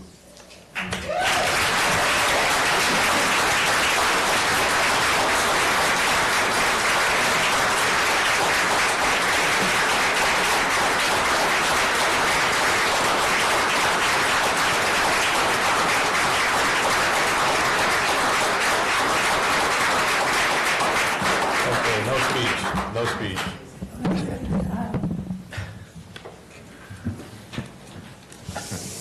To everyone in this room, I truly thank you. You've made my journey as a supervisor awesome. It is a fantastic job, and it's been an honor to serve the community. It's been an honor with the colleagues I've had, and to the county staff that I've worked with all over these years. Starting, of course, with animal services being my favorite, and the road department. I'm truly thankful for everything that's happened to me because of you these last 25, 30 years. So, did you put you kind of shaved a little from me, you trimmed up your hair. I mean, there's so many of you in here I've worked with over the years. Hi, Mr. Ising. That's my daughter's teacher, but he was my exercise coach at family.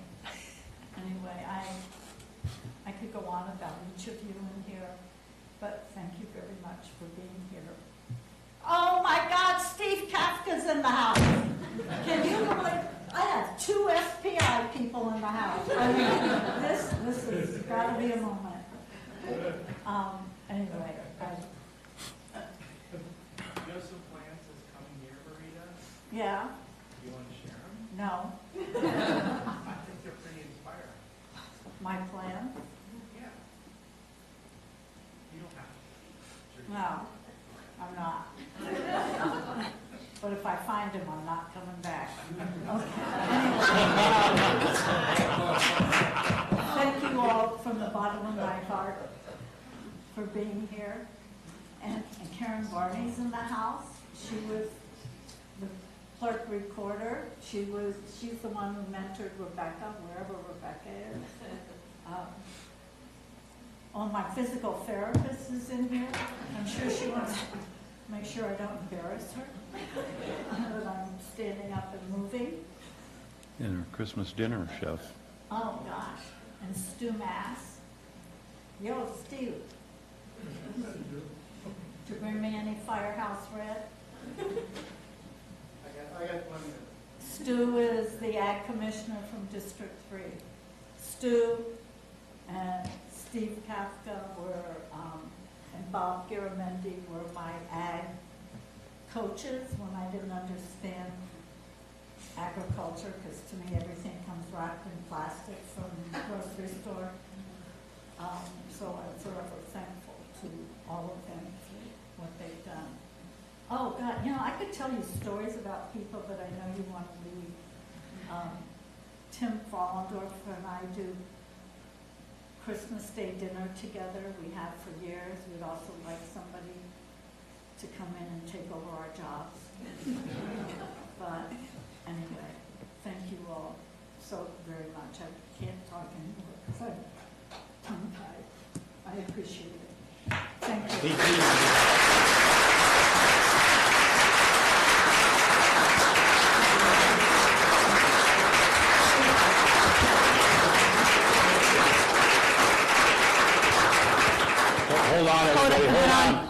Hold on 1 second.